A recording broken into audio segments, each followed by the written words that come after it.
नमस्कार दोस्तों, welcome to सरकारी स्टडी बेस्ड एजुकेशन। जैसे कि आपको पता है, हमने मल्टीमीडिया का कंप्लीट वीडियो अपलोड पहले भी कर चुका है, ठीक है। परंतु अभी एग्ज़ाम के कारण आपके जो एग्ज़ाम है उसके समय आपको रिवीजन की सख्त आवश्यकता होगी, तो इसलिए मैंने अभी जो है रिवीजन का वीडियो लेकर आया हूँ। अब जो है ये मतलब लाइव क्लास से आना था, पर लाइव क्लास के लिए मेरे पास समय नहीं है। आपके पास जो भी डाउट है इस वीडियो को देखते समय, ठीक है, तो आप जितने भी डाउट है आप मुझे कमेंट बॉक्स में बता सकते हैं। मैं उन सभी डाउट को कंप्लीट करके एक डाउट सेशन अलग से लेकर जाऊंगा इसके जस्ट बाद, जितने भी आपके डाउट है, ठीक है। तो आपको टेंशन बिल्कुल नहीं लेना है। आप ऐसा सोचो कि ये वीडियो लाइव है, ठीक है। तो आपको क्या करना है, लाइव जैसे ही इसमें रिवीजन करना है और लास्ट में आप इकट्ठा जो है सभी लोग इसमें कमेंट कर सकते हैं। उसके लिए मैं डाउट सेशन आखिरी में लेकर आ जाऊंगा, जो कि आपके एग्जाम के लिए काफ़ी हेल्पफुल रहेगा, ठीक है। तो आपको टेंशन बिल्कुल भी नहीं लेना है। मैं सारे डायमेंशन क्लियर करूंगा, यानी कि सारा सिलेबस आपका कंप्लीट करूंगा। किस प्रकार क्वेश्चन बनेंगे वो भी मैं बताऊंगा, और लास्ट में हम जो है क्वेश्चन पेपर को हल भी करेंगे। क्वेश्चन पेपर को हल मतलब कुछ इंपॉर्टेंट क्वेश्चन मैंने बताया था, आपने वीडियो देखा होगा। एक इंपॉर्टेंट क्वेश्चन वाला वीडियो मैंने डाल रखा हूँ, एक कंप्लीट मल्टीमीडिया वाला वीडियो डाल रखा हूँ, और उसके अलावा जो है एक पेपर कैसे सॉल्व करना है ये वीडियो। ये 3 वीडियो आपने देख रखा होगा, अगर नहीं देखे हैं तो आप जो है उनको देख सकते हैं, ठीक है। मैंने उनके बारे में बहुत बार बता चुका हूँ, तो आप इन तीनों वीडियो को प्लेलिस्ट में जाकर देख सकते हैं, वीडियो सेक्शन में जाकर देख सकते हैं। आप सर्च कर लीजिए मेरे नाम से, तो उसको जो है आप देख सकते हैं। तो चलिए यहाँ पे हम जो है क्या करने वाले हैं, मल्टीमीडिया यानी कि फंडामेंटल्स ऑफ मल्टीमीडिया का कंप्लीट रिवीजन करने वाले हैं।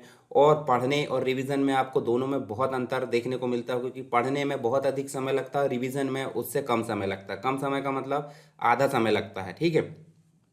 मान लो हमने 4 घंटे में पूरा मल्टीमीडिया पढ़ा है कंप्लीट वीडियो में, तो हम यहाँ 2 घंटे से भी कम में उसका रिवीजन करने की कोशिश करेंगे, ताकि आपके एग्जाम के पहले आप उसे रामबाण के रूप में उपयोग कर सके। तो ये सारी कोशिश मेरी रहेगी, आप बने रहिए वीडियो में शुरू से लेकर अंत तक। और मेरी मेहनत अगर आपको समझ में आती है, पसंद आती है, थोड़ी अच्छी लगती है, तो आप वीडियो को लाइक करें और दूसरों तक जरूर पहुँचाएं, यानी शेयर कर दें, ठीक है। मतलब चैनल को सपोर्ट करना है थोड़ा सा।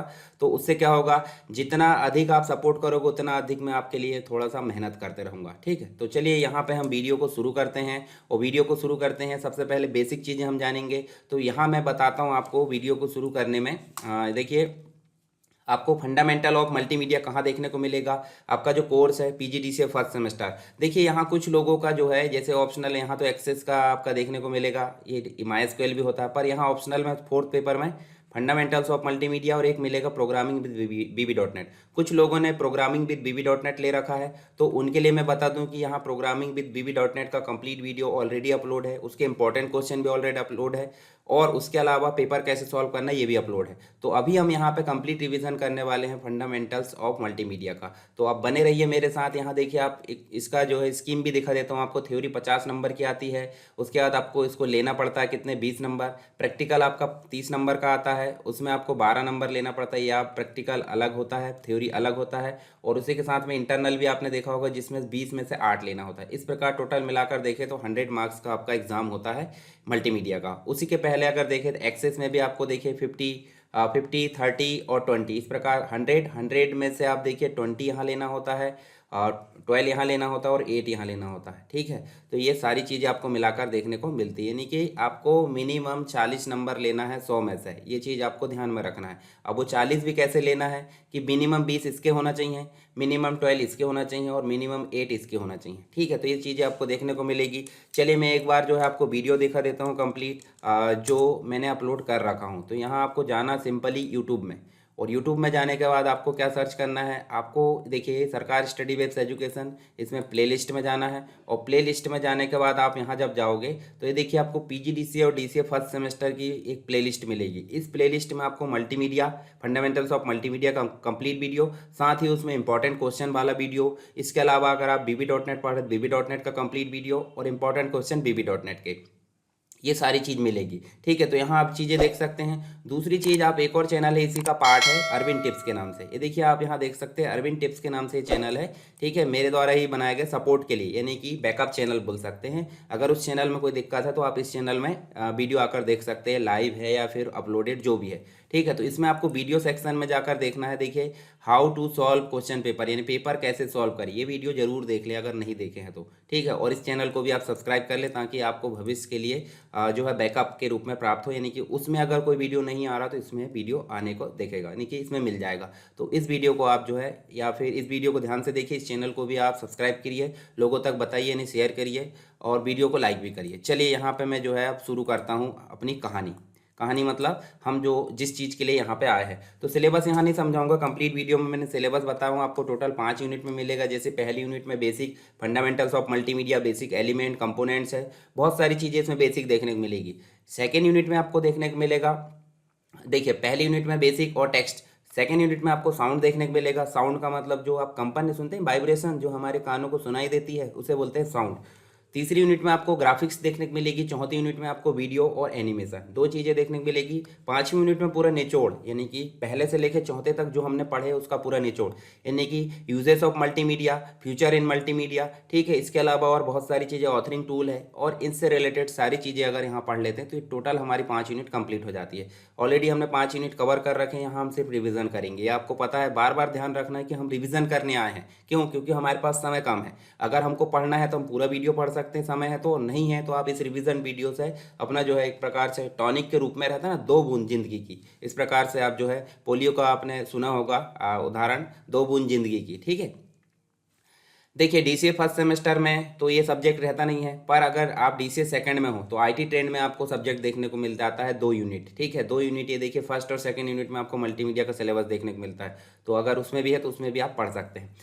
चलिए यहाँ हम जो जानते हैं मल्टीमीडिया, अब देखिए आपको 2 शब्दों से मिलकर बना है, एक मल्टी और एक मीडिया। मीडिया का मतलब क्या होता है, मान लो ये 2 व्यक्ति है, ये 2 व्यक्ति है, देखिए रामू और श्यामू, जो भी हम बोल दो, तो यहाँ ये एक दूसरे से कम्युनिकेट करेंगे तो किस माध्यम से करेंगे, मान लो ये बोल कर दे रहा है ध्वनि के रूप में, कोई लिख दिया है टेक्स्ट के रूप में कर पा रहा है, या फिर वो अपना वीडियो दिखा दे रहा है वो, ठीक है, या फिर वो ग्राफिक्स कोई चित्र दिखा दे रहा है, हिल डुल जा रहा है, एनिमेशन दिखा दे रहा है। तो इसके माध्यम से क्या हो रहा है, इसके विचार यहाँ तक जा रहा है और इसके विचार यहाँ तक। या हम बोल सकते हैं कि हम किसी माध्यम से, मान लो हम न्यूज़पेपर का उदाहरण लेते हैं, तो न्यूज़पेपर में जो पत्रकार वगैरह होते हैं, एडिटर होते हैं, तो वो अपनी जो भी सारे शहर की जो न्यूज़ होती है उसको क्या करते हैं, बनाते हैं, डिज़ाइन करवाते हैं और प्रिंट करते हैं। और प्रिंट करने के बाद कहाँ तक पहुँचता है, जो पढ़ने वाला रीडर्स होता है वहाँ तक। तो कैसे जा रहा है एक बताइए मुझे। तो न्यूज़पेपर की अगर मैं बात करूँ, किसकी बात करते हैं, न्यूज़पेपर की। तो न्यूज़पेपर की अगर बात करें किस माध्यम से जा रहा है, एक तो वो टेक्स्ट के रूप में जा रहा है, और प्लस उसमें आपको देखने को मिलती है इमेजेस। क्या देखने को मिलती है, इमेज। तो यहाँ देखिए टेक्स्ट और इमेज, यानी कि हमारे विचार हम लोगों तक कैसे पहुँचा रहा है, हमारे विचार हम लोगों तक कैसे पहुँचा रहा है। एक तो टेक्स्ट के माध्यम से पहुँचा रहा है, दूसरा इमेज के माध्यम से। इमेज रहती कि नहीं, बिना इमेज के कोई टेक्स्ट की वैल्यू उतनी अधिक नहीं होती, यानी कि 1000 शब्दों में जो टेक्स्ट काम करेगा वो एक तो इमेज काम कर देती है। जैसे आप विजुअल पे ज़्यादा ध्यान देते हो, यानी कि देखा हुआ आपको ज़्यादा याद रहता है, जबकि पढ़ा हुआ कम याद रहता है। तो टेक्स्ट को पढ़ा जाता है और पिक्चर को देखा जाता है, ठीक है। तो यहाँ 2 चीज़ें हो रही है। दूसरी चीज़, आप न्यूज़ देखते हो, न्यूज़ देखते हैं ना, न्यूज़ देखते हैं टेलीविज़न में या जहाँ भी मोबाइल में देख रहे हैं, तो यहाँ पे आपको देखने को मिलता होगा वीडियो। क्या देखने को मिलता है, वीडियो, प्लस वीडियो के साथ आपको साउंड देखने को मिलता होगा, ठीक है। या फिर आप जो है कार्टून मूवी देखते होंगे, कार्टून मूवी, तो यहाँ पे आपको क्या देखने को मिलता है, एनिमेशन, ठीक। तो ये सभी माध्यम जो है एक प्रकार के क्या है, माध्यम। मीडिया मतलब क्या हो गया, एक माध्यम। मीडिया मतलब क्या समझते हैं आप, माध्यम, यानी कि हमारे विचार हम लोगों तक पहुंचा रहा है किस माध्यम में, वो हो सकते हैं एक से अधिक। कैसे, एक टेक्स्ट हो सकता है, इमेज हो सकती है, साउंड हो सकता है, वीडियो हो सकता है, एनिमेशन। तो जब हम देखिए ये हो गए माध्यम, तो एक से अधिक क्या कहलाएंगे, मल्टी, यानी कि माध्यम, या माध्यम को हम बोलते हैं मीडिया, और एक से अधिक मतलब मल्टी। तो एक से अधिक माध्यम, एक से अधिक मीडिया के माध्यम से जब हम हमारे विचार को लोगों तक पहुंचाते हैं या एक दूसरे से ट्रांसफर कर पाते हैं, तो उसे हम बोलते हैं सिंपल क्या, मल्टी मीडिया। आई होप आपको समझ में आया होगा। मीडिया मतलब हो गया माध्यम, और माध्यम हो गया टेक्स्ट है, ग्राफिक्स है, वीडियो है, एनिमेशन है, साउंड है, ये सभी क्या हो गए, माध्यम। और एक से अधिक हो गए इसलिए उनको बोला गया मल्टी। और माध्यम क्या होते हैं, एक जगह से दूसरी जगह विचार को आदान प्रदान करते हैं। तो एक से अधिक माध्यम के द्वारा विचारों को आदान प्रदान करने की जो चीज़ है उसे बोलते हैं मल्टीमीडिया। आई होप आपको समझ में आ गया होगा, मैंने फिर से रिवाइज कर दिया। जैसे कि टेक्स्ट है, ग्राफिक्स है, साउंड है, वीडियो है, एनिमेशन है। जैसे आप यहाँ भी देखें तो वीडियो जो होता है, जो चलचित्र हम जिसे बोलते हैं, एक साथ जो चलता है। वीडियो आप समझते होंगे, डेली आप वीडियो देखते हो और अभी भी आप वीडियो देख रहे हो, वीडियो के साथ में आप साउंड भी देख रहे हैं, बीच में जो है कुछ कुछ जगह एनिमेशन। अब एनिमेशन से मतलब आप जो है व्हाट्सअप में GIF इमेज उपयोग करते ही कि नहीं, ग्राफिकल इंटरचेंज फॉर्मेट, ठीक है, फाइल फॉर्मेट जो भी होता है। तो जो हिलते डुलते रहती ना, मतलब एक ही इमेज बार बार वहीं पर वहीं वहीं हिल रही, तो इसका मतलब क्या हो गया, वो GIF, graphical interchange file format. और अगर वो स्टैटिक रूप से लगी हुई है तो उसे हम क्या बोलेंगे, ग्राफिक्स। और यदि एक के बाद एक ढेर सारे चित्र चलते जा रहा तो उसे बोलेंगे वीडियो। और कंपन जो मुझे सुन पा रहे हैं आप, वाइब्रेशन जो होती है उसे बोलते हैं साउंड। और टेक्स्ट आप समझ गए, अल्फा न्यूमेरिक A से लेकर Z है, 0 से लेकर 9 है, इस प्रकार की चीज़ें आपको अल्फा न्यूमेरिक जो चीज़ें है वो टेक्स्ट कहलाएगी। ठीक है, एनिमेशन, ऑडियो, टेक्स्ट, ग्राफिक। तो हमको पूरी मल्टीमीडिया में इन पांचों एलिमेंट के आसपास ही घूमना है। तो आपको बेसिक मल्टीमीडिया समझ में आ गया, 5 एलिमेंट कौन कौन से होते हैं वो समझ में आ गया। आप यहाँ एक बार जो है थ्योरी जो PDF है मैंने टेलीग्राम में ऑलरेडी प्रोवाइड कर दी हूँ। टेलीग्राम चैनल में एक बार और आपको दिखा देता हूँ। तो टेलीग्राम चैनल जो ज्वाइन नहीं होगा वो ज्वाइन कर लीजिए एक बार। देखिए आपको वहाँ मिल जाती है जो चीज़ें मैं बोलता हूँ, जो नहीं बोलता तो समझ लीजिए नहीं मिलेगी। आप मुझे उसके लिए पर्सनली मैसेज कर सकते हैं। SSW एजुकेशन PDF, इसको आप ज्वाइन कर लीजिए। डिस्क्रिप्शन बॉक्स में इसकी लिंक मिल जाएगी, या फिर टेलीग्राम में सर्च में जाकर आप SSW एजुकेशन PDF सर्च करो और ज्वाइन हो जाओ। तो इसमें आपको मैं दिखाता हूँ मैंने PDF कहाँ अपलोड किया हूँ। तो आप देखिए यहीं पे आप देखोगे तो देखिए ये जो आपकी कंप्लीट फंडामेंटल्स ऑफ मल्टीमीडिया की PDF आपको दिख रही है। जिन लोगों को नहीं मिल रही वो आप यहाँ जाकर देख सकते हैं। चलिए वापस चलते हैं हम यहाँ पे। मल्टीमीडिया का अर्थ आप समझ गए होंगे, एक से अधिक माध्यम। ठीक है, और एक से अधिक माध्यम के द्वारा हम अपने विचार या एक जगह से दूसरी जगह विचार को ट्रांसफर किया जाता है, उसे बोलते हैं मल्टीमीडिया। 5 एलिमेंट है हमने देख लिए। ठीक है, इसके अलावा आजकल वर्तमान में अगर देखें तो मल्टीमीडिया प्रेजेंटेशन देखने को मिल रहा है। जैसे हम पावर पॉइंट में बनाए तो वहाँ टेक्स्ट भी उपयोग कर सकते हैं, ग्राफिक्स भी, चार्ट है, एनिमेशन है, वीडियो है, साउंड है, इन सभी का कलेक्शन बना कर भी हम मल्टीमीडिया प्रेजेंटेशन बना सकते हैं। मल्टीमीडिया गेम्स बना सकते हैं, आप गेम खेलते हैं तो वहाँ भी आपको एनिमेशन वगैरह देखने को मिलते हैं, वीडियो देखने को मिलता है, कहीं कहीं लिखा आता है, टेक्स्ट देखने को मिलता है, इमेज देखने को मिलती है। तो सभी चीज़ों का कलेक्शन, साउंड तो आता ही आता है। ठीक है, जब आप फायरिंग करोगे वीडियो गेम में तो गन मशीन की फायरिंग की आवाज़ तो आएगी, तो साउंड। तो पांचों एलिमेंट आपको देखने को मिलते हैं मल्टीमीडिया गेम्स में। ठीक है, यानी कि मल्टीमीडिया वर्सेटिलिटी, यानी कि हर जगह देखने को मिल रहा है सार्वभौमिक रूप से मल्टीमीडिया। और कोई भी क्षेत्र ऐसा नहीं है जहां मल्टीमीडिया का उपयोग ना होता हो, यानी कि कोई भी क्षेत्र अछूता नहीं रह गया है बिना मल्टीमीडिया के। ठीक है, मल्टीमीडिया हर जगह उपयोग होगा। अब बात करते हैं मल्टीमीडिया जो प्रेजेंटेशन होता है उसके अंतर्गत क्या क्या चीज़ें देखने को मिलती है। यानी कि अगर आप टीवी में तो देखते हो ठीक है, पर अगर आप डिजिटल रूप से कंप्यूटर में, मोबाइल में या फिर कोई इलेक्ट्रॉनिक डिवाइस में देख रहे हो तो उसके लिए क्या क्या चीज़ यूज़ होती है। तो उसमें हमको टेक्स्ट है, इमेज है, ग्राफिक्स है, ऑडियो है, वीडियो है, एनिमेशन, ये सब चीज़ें देखने को मिलती है। पर कैसे देखने को मिलती है, अगर आपसे पूछा जाता है मल्टीमीडिया क्या है तो आप बता सकते हैं। आप मल्टीमीडिया के गुण पूछा जाता है तो उसको बोलते हैं एट्रीब्यूट्स। एट्रीब्यूट्स का मतलब आप बोल सकते हो उसके फीचर्स भी बोल सकते हैं। क्या बोल सकते हैं, फीचर्स। फीचर्स का मतलब होता है उसकी विशेषताएं, क्या होती है विशेषताएं, या उसके गुण, एट्रीब्यूट। कुछ भी क्वेश्चन आए आपको इन सभी को ही डिस्क्राइब करना। जैसे यूजेस ऑफ मल्टीपल मीडिया, यानी कि जब हम मल्टीमीडिया का उपयोग करते हैं तो एक से अधिक मीडिया का उपयोग कर रहे हैं। कैसे, हम यहाँ टेक्स्ट का उपयोग भी कर रहे हैं, हम यहाँ इमेज का उपयोग भी कर रहे हैं, हम यहाँ ग्राफिक्स है, ऑडियो है, वीडियो है, एनिमेशन, इन सभी का उपयोग कर रहे हैं। इसलिए यहाँ हम लिख सकते हैं कि बहुमीडिया, यानी कि एक से अधिक मीडिया का उपयोग हम यहाँ पे करते हैं। किसमें, मल्टीमीडिया प्रेजेंटेशन में। उसके बाद नॉन लीनियर। नॉन लीनियर का मतलब आप समझ लीजिए, जैसे मान लो आप अगर टीवी देख रहे हो, कोई प्रोग्राम आने वाला है 7 बजे 8 बजे तक कोई प्रोग्राम रहेगा, 8 से 9 दूसरा रहेगा, 9 से 10 दूसरा रहेगा।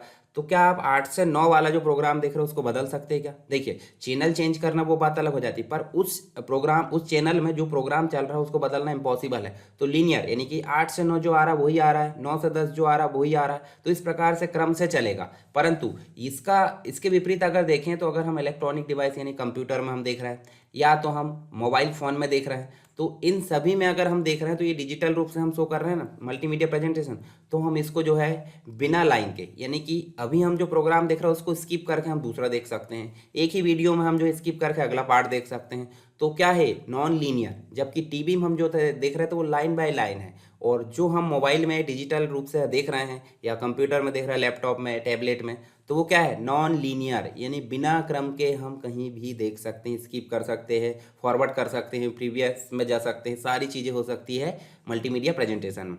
इंटरैक्टिव मतलब टीवी में आप जो है देखिए अगर कोई वीडियो को आगे बढ़ाना चाहे, खिसकाना चाहे, कुछ नहीं हो सकता।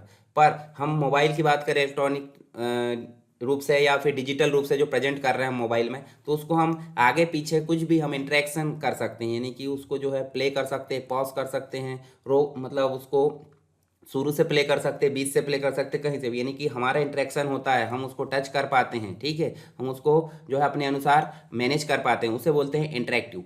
इंटीग्रिटी, इंटीग्रिटी का मतलब जुड़ाव, यानी कि एक से अधिक। इंटीग्रेट, देखिए इंटीग्रिटी मतलब क्या हो जाता है, एकता, यानी कि जुड़ाव। जुड़ाव कैसे, अब देखिए यहाँ इंटीग्रिटी में क्या क्या चीज़ें, जैसे देखिए जहाँ इमें अगर मान लो न्यूज़पेपर की बात करें तो न्यूज़पेपर तो हो गया आपका ऑफलाइन, पर अगर ग्लोबल रूप से अगर टीवी चैनल में न्यूज़ की अगर बात करें तो इलेक्ट्रॉनिक रूप से हमको जो है मल्टीमीडिया देखने को मिल रही, तो वहाँ आपको ग्राफिक्स भी देखने को मिलेगा, वहाँ पे आपको ऑडियो भी देखने को मिलेगा, वहाँ पे आपको वीडियो भी देखने को मिलेगा, और वीडियो के साथ साथ में नीचे आप देखे होंगे चैनल में कुछ टेक्स्ट लिखा आता है, ठीक है, मतलब हेडलाइंस वगैरह चलते रहती है, तो वो क्या हो गया आपका टेक्स्ट, और साथ ही आपको एनिमेशन भी वहाँ देखने को मिल सकता है। सब एक साथ क्या होती है, जुड़ी हुई रहती है, इसी को क्या बोलते हैं, इंटीग्रिटी।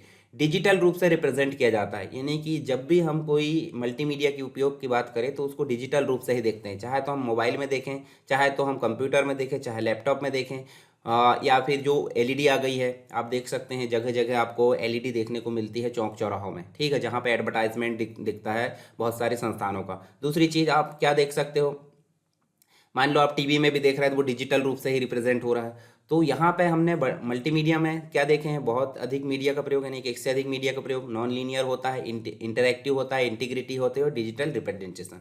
इनको आप समझा सकते हैं अपनी भाषा में, और इसके गुण बोला जा सकता है मल्टीमीडिया के, इसके एट्रीब्यूट बोला जा सकता है, फीचर्स बोला जा सकता है, या विशेषता, कुछ भी क्वेश्चन आप इन पांचों को आप जो है लाइन बाय लाइन लिखकर एक एक करके समझा दीजिए। इनके बारे में लिखा भी है तो आप इसको जो है एक बार पढ़ लीजिए, आपको क्लियरिटी मिल जाएगी, ठीक है। तो देखिए यहाँ मैंने सारी चीज़ आप देख सकते हैं। चलिए यहाँ पे देखिए ये जो है इंटीग्रिटी है, डिजिटल रिप्रेजेंटेशन, सबको यहाँ पे डिस्क्राइब किया गया है पीडीएफ में, आप एक बार देख सकते हैं पेपर में जाने से पहले, ठीक है। चलिए अब हम देख सकते हैं मल्टीमीडिया में अगर देखें सिक्वेंशियल भी होती है, दो चीज़ें यहाँ देखने को मिलती है, एक तो सिक्वेंशियल और एक होती है रैंडम। सिक्वेंशियल का मतलब क्या होता है, आप कहीं कुछ चीज़ें जैसे टॉकीज में जा रहा है, या फिर मान लो आप कहीं लाइन में लगे हैं, लाइन में लगने का मतलब, चलिए कुछ चीज़ों की लाइन का मतलब होता है, जैसे बहुत सारी जगह आप अभी भी लाइन में लगते हैं, जैसे बैंक की बात करें और यहाँ हम बैंक में देखें तो बैंक में आपको लाइन में लगना होता है कि नहीं, बिल्कुल लगना होता है। तो लाइन में लगे इस प्रकार से, अब ये व्यक्ति लाइन में लगा है, ये क्या सीधे उचक के यहाँ जाकर बैठ सकता है, क्या खूब पड़ेगी, है ना, ये दोनों के द्वारा उसको खूब दिया जाएगा, ठीक है। तो यहाँ पे ये लाइन में नहीं आ सकता, तो कैसा चल रहा है, लाइन बाय लाइन, यानी कि सीक्वेंस में चल रहा है। यानी कि अगर जैसे टेप कैसेट की बात करें, आपने टेप कैसेट देखा होगा, 7वें नंबर के गाने को अगर सुनना है तो हमको फॉरवर्ड करके 1 2 3 4 5 और 6 इन सभी को एक प्रकार से लांग कर जाना पड़ता था, ठीक है, उनसे गुजर कर जाना पड़ता था, तब कहीं जाकर हम 7वां गाना सुनेंगे। पर यदि बात करें हम डिजिटल रूप से जो मल्टीमीडिया उसकी, तो यहाँ पे कुछ भी हो सकता है, आगे पीछे कहीं भी रैंडम या डायरेक्टली हम देख सकते हैं। इसको बोलते हैं सिक्वेंशियल, या फिर इसको बोलते हैं सीरियल। क्या बोलते हैं, सीरियल। इसको रैंडम बोलते हैं, या फिर इसको बोल सकते हैं डायरेक्ट। डायरेक्ट का मतलब हमारी मर्जी से हम कहीं भी आगे पीछे मूव कर सकते हैं। कैसे, फर्स्ट गाना सुन रहा है तो फर्स्ट की जगह हम अगर 8वें नंबर का सुनना है तो कहीं से भी हम देखिए डायरेक्ट हम थर्ड सुन सकते हैं, डायरेक्ट 7 सुन सकते हैं, 8वां सुन सकते हैं। तो डीवीडी में भी आपने देखा होगा, डीवीडी में 9वें नंबर का गाना दबाए हमने तो फर्स्ट से सीधे ट्रैक उठकर, रीड राइट हेड उठकर कहाँ चला जाता था, 9वें नंबर में, और उसको सुना देता था। तो उससे क्या होता था, हमको सीरियल नंबर के हिसाब से जो है फॉरवर्ड नहीं करना पड़ता था, तो हमको फटाक से जो है उस गाने को सुना देता था। इस स्थिति को बोलते थे रैंडम। सिक्वेंशियल आप समझ सकते हैं, ये मैंने फंडामेंटल में पढ़ाया आपको। फंडामेंटल में कैसे सीरियल जो ट्रांसमिशन है, कम्युनिकेशन में पढ़े थे, सीरियल जिसके अंतर्गत एक एक करके जाता है, और एक होता है पैरेलल जिसमें कहीं से भी जो है आगे फॉरवर्ड किया जाता था। तो हमने यहाँ पढ़े रैंडम। दो प्रकार आपको समझ में आए, तो दोनों को आप यहाँ पे पढ़ सकते हैं, ठीक है। जैसे रैंडम एक्सेस की अगर बात करें, जैसे हार्ड डिस्क है, सीडी है, इनमें सीधे सीधे जो है क्या किया जाता है, डायरेक्टली स्टोर किया जा सकता है, और डायरेक्टली हम जो है एक्सेस कर सकते हैं, ठीक है। चलिए अब डेफिनेशन और कॉन्सेप्ट तो हमने ऑलरेडी पहले समझ लिए। डेफिनेशन में देखिए यहाँ जो है, जैसे मल्टीमीडिया की बात करें तो देखिए व्यापार में टॉकीज वगैरह है, एक प्रकार से एजुकेशन है, फैशन डिज़ाइन के क्षेत्र में, मार्केटिंग एडवर्टाइजमेंट के क्षेत्र में, कॉरपोरेट के क्षेत्र में, इन सभी जगह आप जो है टेक्स्ट है, ग्राफिक्स है, एनिमेशन है, वीडियो है या साउंड है, इन सभी चीज़ों का उपयोग देखने को मिलता होगा। बिना इसके उपयोग के आपको कोई भी चीज़ें संभव नहीं है आज की डेट में। अब उदाहरण के रूप में लीजिए, घर में भी देखिए, घर में भी अगर हमको जैसे आपको खाना बनाने की स्टेप्स देखना है, मतलब कुछ चीज़ें बनाना नहीं बन रही, यूट्यूब में आप जाते हो या टीवी में, तो उसमें जब आपको रेसिपी बताते हैं तो रेसिपी में क्या होता है, वीडियो चलता है कि नहीं, वीडियो के पीछे साउंड भी चलता है, इमेजेस है, एनिमेशन, बहुत सारी चीज़ें देखने को मिलती है। या फिर कोई महिला है जो सिलाई का काम सीख रही है, तो वो उसको सिलाई के वीडियो देखना है, तो वो भी एन किसके लिए उपयोग हो रहा है, मल्टीमीडिया के तौर पर उपयोग हो रहा है। दूसरी चीज़, आप घर में मनोरंजन के लिए टीवी देख रहे हो, तो वहाँ भी आपको मल्टीमीडिया देखने को मिलता है। एजुकेशन में आप जो है पढ़ रहे हैं अभी वीडियो, तो वीडियो पढ़ रहे हैं कि नहीं, वीडियो के पीछे साउंड भी है, तो वो भी मल्टीमीडिया उपयोग हो रहा है। बुक्स आप पढ़ते हो, बुक्स में टेक्स्ट होता है, इमेजेस होती है, तो भी मल्टीमीडिया का उपयोग हो रहा है। तो इसका मतलब कोई भी ऐसा क्षेत्र नहीं बचा है जहाँ पे मल्टीमीडिया का उपयोग नहीं होता होगा। तो आप समझ सकते हैं मल्टीमीडिया मतलब ऑलराउंडर, ठीक है, हर जगह, बिना मल्टीमीडिया के कोई भी क्षेत्र, यानी कि हम ऐसा बोल सकते हैं कि कलरफुल, हम क्या बोल सकते हैं अभी, कलरफुल। और कलर ही मतलब एक प्रकार से बिना कलर के, बिना कलर के मतलब रंगहीन, बिना कलर वाली जिंदगी को बोल दिए बिना मल्टीमीडिया के। और मल्टीमीडिया है नहीं, इसका मतलब क्या हो गया, वो कलरफुल हो गया, ठीक है।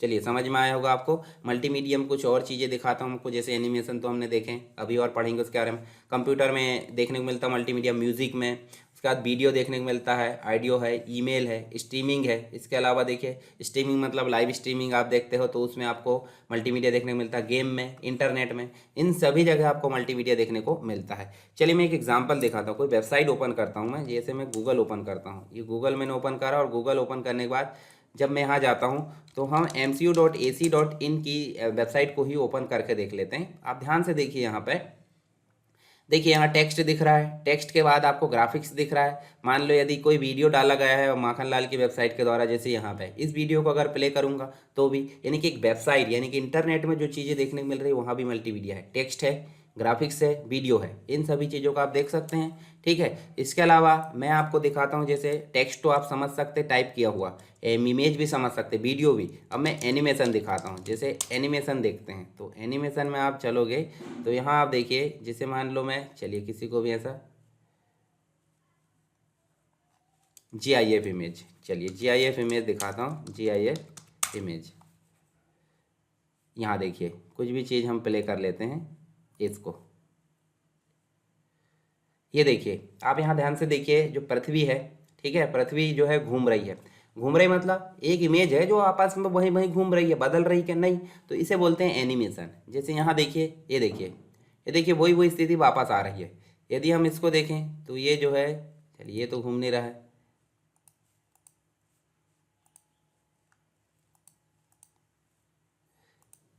आप समझ गए होंगे, मतलब जो एक इमेज है वो वहीं वहीं चलते रहती है, इसका मतलब क्या है, वो एनिमेशन है, ठीक है। वीडियो आप समझ गए, वीडियो आप मतलब आप भी देख रहे हैं, ऑडियो मतलब जो मेरी आवाज़ आप सुन पा रहे हो, इमेज मतलब आपको पता ही है, ठीक है। जैसे मान लो आप बैकग्राउंड इमेज, या फिर जैसे हम ग्राफिक्स की बात करें, चलिए यहाँ पे कंप्यूटर ग्राफिक्स की बात करें, कंप्यूटर ग्राफिक्स की, ये देखिए एनिमेशन चल रहा है यहाँ पे, ये एनिमेशन थोड़ी देर बाद लोड हुआ है। कंप्यूटर ग्राफिक्स की बात करें तो कंप्यूटर ग्राफिक्स दो प्रकार की होती है, एक तो देखिए इस प्रकार से हम बना सकते हैं, लाइन ड्रॉ करके शेप वगैरह, और दूसरी होती है कैमरे से आप खींचते कि नहीं, मोबाइल से, या फिर आप देख सकते हैं DSLR, किसी भी चीज़ से आप खींचते हो, उसे क्या बोलते हैं, ग्राफिक्स बोलते हैं, कंप्यूटर ग्राफिक्स। चलिए हम जो है और आगे चलते हैं उसमें, यहाँ पे अब हमको मुख्य रूप से 5 एलिमेंट हमने देखे थे मल्टीमीडिया के अंतर्गत, तो उन 5 एलिमेंट को ही दो कैटेगरी में डिवाइड किया गया। कौन कौन से, एक स्टैटिक होता है और एक होता है डायनेमिक। स्टैटिक का मतलब होता है स्थिर, यानी कि जो बदले ना, और दूसरा डायनेमिक का मतलब होता है जो बदलते रहते हैं। कैसे, जैसे वीडियो है, वीडियो आप अभी सुन रहे हैं, थोड़ी देर बाद ये चेंज होकर दूसरा हो जाएगा। आइडियो वो भी दूसरा हो जाएगा, बदलाव होगा। एनिमेशन में भी बदलाव होते रहता है, पर टेक्स्ट आपका एक जगह लिखा होता है, यानी कि वो स्टैटिक होता है, बदलाव नहीं होता। ग्राफिक्स भी आपकी एक जगह स्टैटिक रूप से होती है, स्टिल इमेज, उसे क्या बोलते हैं, ग्राफिक्स, यानी कि स्टैटिक, जो बदलती नहीं है, और जो बदलते हैं उसे बोलते हैं डायनेमिक। तो दोनों कैटेगरी में हमने यहाँ पे देखें। अब यहाँ पे हम देखते हैं मीनिंग ऑफ मल्टीमीडिया। तो मल्टी मतलब होता है एक से अधिक, और मीडिया मतलब माध्यम, एक से अधिक माध्यम के द्वारा जब विचारों को आदान प्रदान किया जाता है उसे बोलते हैं मल्टीमीडिया, ठीक है। जैसे टीवी में, बुक्स में देख सकते हैं, न्यूज़पेपर में देख सकते हैं, कोई बिजनेस में मीटिंग हो रही है, मार्केटिंग हो रही है, ठीक है, अपनी कंपनी का प्रचार कर रहा है या सर्विसेज को लोगों तक पहुंचा रही है, इन सभी चीज़ों में हमको मल्टीमीडिया देखने को मिलता है। चलिए आगे चलते हैं, ये सब आप पढ़ लेना, डेफिनेशन वगैरह सब बता दिया। अब आपसे पूछा जाएगा इसकी ज़रूरत क्या है, मतलब मल्टीमीडिया की आवश्यकता को बताइए। तो मल्टीमीडिया की आवश्यकता या यूजेस, उसके उपयोग, या तो उसके उपयोग पूछ लेगा, या तो उसके यूजेस पूछ लेगा, या तो उसके फायदे पूछ लेगा, प्रॉफिट, या फिर जो है एडवांटेजेस, कुछ भी पूछे तो आपको इन पॉइंट्स को ही जो है लिखना है और इनको एक एक करके समझाना है। समझाने के लिए मैंने आगे सारी चीज़ों को डिस्क्राइब किया हूँ, ठीक है, तो उनको जो है नोट्स में एक बार पढ़ लेना आप। जैसे कि प्रिंट मीडिया यानी कि न्यूज़पेपर में मल्टीमीडिया का उपयोग होता है। इलेक्ट्रॉनिक पब्लिकेशन, इलेक्ट्रॉनिक पब्लिकेशन का मतलब होता है आपको ऑनलाइन कोई ई बुक प्रदान की गई है या ऑनलाइन कोई वीडियो प्रदान किया गया है तो उसके लिए होता है इलेक्ट्रॉनिक पब्लिकेशन। वहाँ पे आपको क्या देखने को मिलती है, मल्टीमीडिया। बिजनेस के कम्युनिकेशन, एक बिजनेस दूसरे बिजनेस से कॉन्फ्रेंस कर रहा है वीडियो कॉन्फ्रेंसिंग के माध्यम से, तो वो क्या होता है, मल्टीमीडिया के माध्यम से। इंटरैक्टिव टेलीविजन मतलब एंड्रॉयड टीवी आ गई आज की डेट में, तो वहाँ भी मल्टीमीडिया हम टच करके अपने अनुसार मैनेज कर सकते हैं। इंटरटेनमेंट में मूवी है, सॉन्ग्स है, वीडियो गेम्स है, इन सभी चीज़ों में भी मल्टीमीडिया देखने को मिलता है। स्पेशल इफेक्ट अगर देना है, एनिमेटेड हो रहा है, टेक्स्ट थोड़ा उसको डार्क कर रहा है, उसमें इमेज का इफेक्ट डाल रहा है, तो ये सब क्या है, मल्टीमीडिया का उपयोग। इंफॉर्मेशन सिस्टम में भाई एक जगह सूचना दूसरी जगह भेजी जा रही है, किस रूप में भेजी जा रही, चाहे चाहे तो वो टेक्स्ट में भेजी जा सकती है, या तो वो इमेज में, या तो वीडियो, या तो साउंड, या एनिमेशन के फॉर्म में। तो इंफॉर्मेशन सिस्टम में भी किसका उपयोग हो रहा है, मल्टीमीडिया का। एजुकेशन में ऑलरेडी हम पढ़ ही रहे हैं, अभी वीडियो आप पढ़ रहे हो जिसमें मैं आपको टेक्स्ट का उपयोग करना भी बता रहा हूँ, ठीक है। टेक्स्ट आपको लिखा आ रहा है, इमेजेस उसमें दिख रही है, उसके बाद वीडियो दिख रहा है, और वीडियो दिख रहा है उसके बाद साउंड आपको सुनाई दे रहा है, एनिमेशन भी अभी दिखाया था मैंने। तो इन पांचों चीज़ों का उपयोग भी हम क्या कर रहे हैं, एजुकेशन में कर पा रहे हैं। बिजनेस की मार्केटिंग में मैंने अभी बताया था आपको, अगर कोई कंपनी कोई प्रोडक्ट बना रही है तो उसको लोगों तक पहुंचाना है, लोगों तक पहुंचाना है कि पता चले कि कौन कौन से सर्विसेज उस बिजनेस के द्वारा प्रदान की जाती है, तो उसकी मार्केटिंग करने में भी किसका उपयोग किया जा रहा है, मल्टीमीडिया का। जैसे अभी डिजिटल ऐड आ गए, तो टीवी जो है आपकी एलईडी टंगी हुई है चौक चौराहों में, ठीक है, तो वहाँ पे भी आपको एलईडी में दिखता है। सोशल मीडिया में देखें तो सोशल मीडिया में भी आपको देखने को मिलता है, ठीक है। नेविगेशन सिस्टम जैसे जीपीएस आपने देखा होगा, गूगल मैप, गूगल मैप में भी एक जगह से दूसरी जगह आपको रास्ता देखना, तो वहाँ भी ग्राफिक्स का उपयोग हो रहा है, ठीक है। वहाँ पे भी आपको पिक्चर्स दिख रही है, ठीक। इसके अलावा वहाँ भी टेक्स्ट लिखा आ रहा है, तो वहाँ भी आपको नेविगेशन में किसका उपयोग देखने को मिल रहा है, मल्टीमीडिया का। इंजीनियरिंग, मैप बनाना, 3D मॉडल बनाना कोई बिल्डिंग का, तो वहाँ भी आपको क्या दिख रहा है, मल्टीमीडिया का उपयोग दिख रहा है। वर्चुअल रियलिटी, वर्चुअल रियलिटी का मतलब हम फील तो करते हैं पर होता नहीं है। जैसे मान लो आपको यहाँ जैसे होलोग्राम बना दिया जाए एक जगह, और वहाँ हमारे माननीय प्रधानमंत्री नरेंद्र मोदी जी की फोटो दिखा जाए, उनसे आप बातचीत कर रहे हैं, जबकि ओरिजिनली आप बातचीत नहीं कर रहे हैं, उनके होलोग्राम के जो पिक्चर दिख रहा है उससे आप बातचीत कर रहे हैं। ओरिजिनली वो यहाँ है क्या, नहीं है, पर हम मान लेते हैं, हम जिसे मान लेते हैं पर वो होता नहीं है, उसे बोलते हैं वर्चुअल रियलिटी, वीआर बोलते हैं, ठीक है। और वीआर बॉक्स भी आपने देखा होगा, VR box head mountain device जो होती है, आप वीआर बॉक्स देखे होंगे, उसमें आप मोबाइल अटैच करते हो और बड़ी एलईडी के रूप में आप उसमें देख पाते हो, तो वो क्या है कि वर्चुअल रियलिटी है। इलेक्ट्रॉनिक सेल में, इलेक्ट्रॉनिक सेल मतलब आप अमेजन, फ्लिपकार्ट है या अन्य कोई माध्यम जो आपके देख सकते हैं, ऑनलाइन शॉपिंग वेबसाइट होती है जैसे महिंद्रा वगैरह, बहुत सारी वेबसाइट होती है, तो उसमें आप इलेक्ट्रॉनिक सेल में भी मल्टीमीडिया देखते होंगे। टेक्स्ट है, उसमें आपको वीडियो देखने को मिल जाता होगा, उसमें इमेज देखने को मिल जाती होगी, ठीक है, ये सारी चीज़ें उसमें देखने को मिल जाती है। मेडिकल साइंस की अगर बात करें तो मेडिकल साइंस में भी आपको देखने को मिलता है, बिना मल्टीमीडिया के मेडिकल साइंस भी अछूता नहीं है। वीडियो ऑन डिमांड, मान लो कोई मुझे बोलता है कि मुझे ऐसा वीडियो बना कर दो जो मुझे ये काम मतलब ये चीज़ उसमें समझा सके, तो मैं उसको वीडियो बना कर दूंगा, तो वो कैसा है, वीडियो ऑन डिमांड। उसमें भी आपको वीडियो, साउंड, ग्राफिक्स है, टेक्स्ट, इन सभी चीज़ों का मिश्रण देखने को मिलेगा। लाइब्रेरी में और प्रेजेंटेशन में, नेचुरल लिटरेचर में, ठीक है, लैंग्वेज सीखने में, सारी चीज़ों में किसका उपयोग हो रहा है, मल्टीमीडिया का। आई होप आपको इतने सारे टॉपिक समझ में आए होंगे। इनको अगर आप इतने ऐसा बताकर और उसको एक एक करके समझाते हो अपनी भाषा में, तो आपका जो उपयोग है वो आपको वैसे ही बन जाएगा। अब इनको चाहे तो आप अपनी क्लियरिटी के लिए एक बार पढ़ सकते हैं। जैसे देखिए बिजनेस में अगर देखें तो एक कंपनी दूसरी कंपनी से वीडियो कॉन्फ्रेंसिंग के माध्यम से दोनों तरफ के एम्प्लॉय आपस में बातचीत कर सकते हैं, किसके माध्यम से, मल्टीमीडिया के माध्यम से। तो देखिए यहाँ पे आपको प्रेजेंटेशन होगा, ट्रेनिंग होगी, मार्केटिंग होगा, एडवर्टाइजमेंट, सिमुलेशन, नेटवर्क कम्युनिकेशन, ये सारी चीज़ आपको बिजनेस में देखने को मिलती है। लेन में, बैन में, कोई भी नेटवर्क की सहायता से हम इसमें जोड़ सकते हैं, जैसे आप इसके बारे में एक बार पढ़ भी सकते हैं।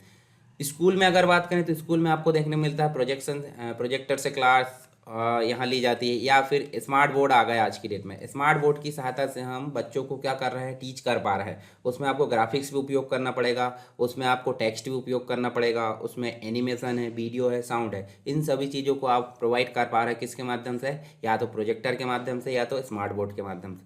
तो मल्टीमीडिया इन स्कूल, स्कूल में मल्टीमीडिया का उपयोग देखने को मिल रहा है, ठीक है। आगे इसके बारे में और देख सकते हैं आप। घरों में अगर देखें तो घर में आपको मल्टीमीडिया का उपयोग देखने को मिल रहा है। जैसे नॉर्मली अगर टीवी देख रहे हैं तो मनोरंजन के लिए, ठीक है। दूसरी चीज़ आप देखें तो हम देख सकते हैं जैसे सिलाई है, कढ़ाई है, या फिर किचन में कोई चीज़ रेसिपी देखना है तो उसके लिए कोई महिला है तो वो देखती है, तो वो किसका उपयोग करती है, मल्टीमीडिया की सहायता से ही वो सारी चीज़ें देख पाती हैं। आगे चलें, ठीक है।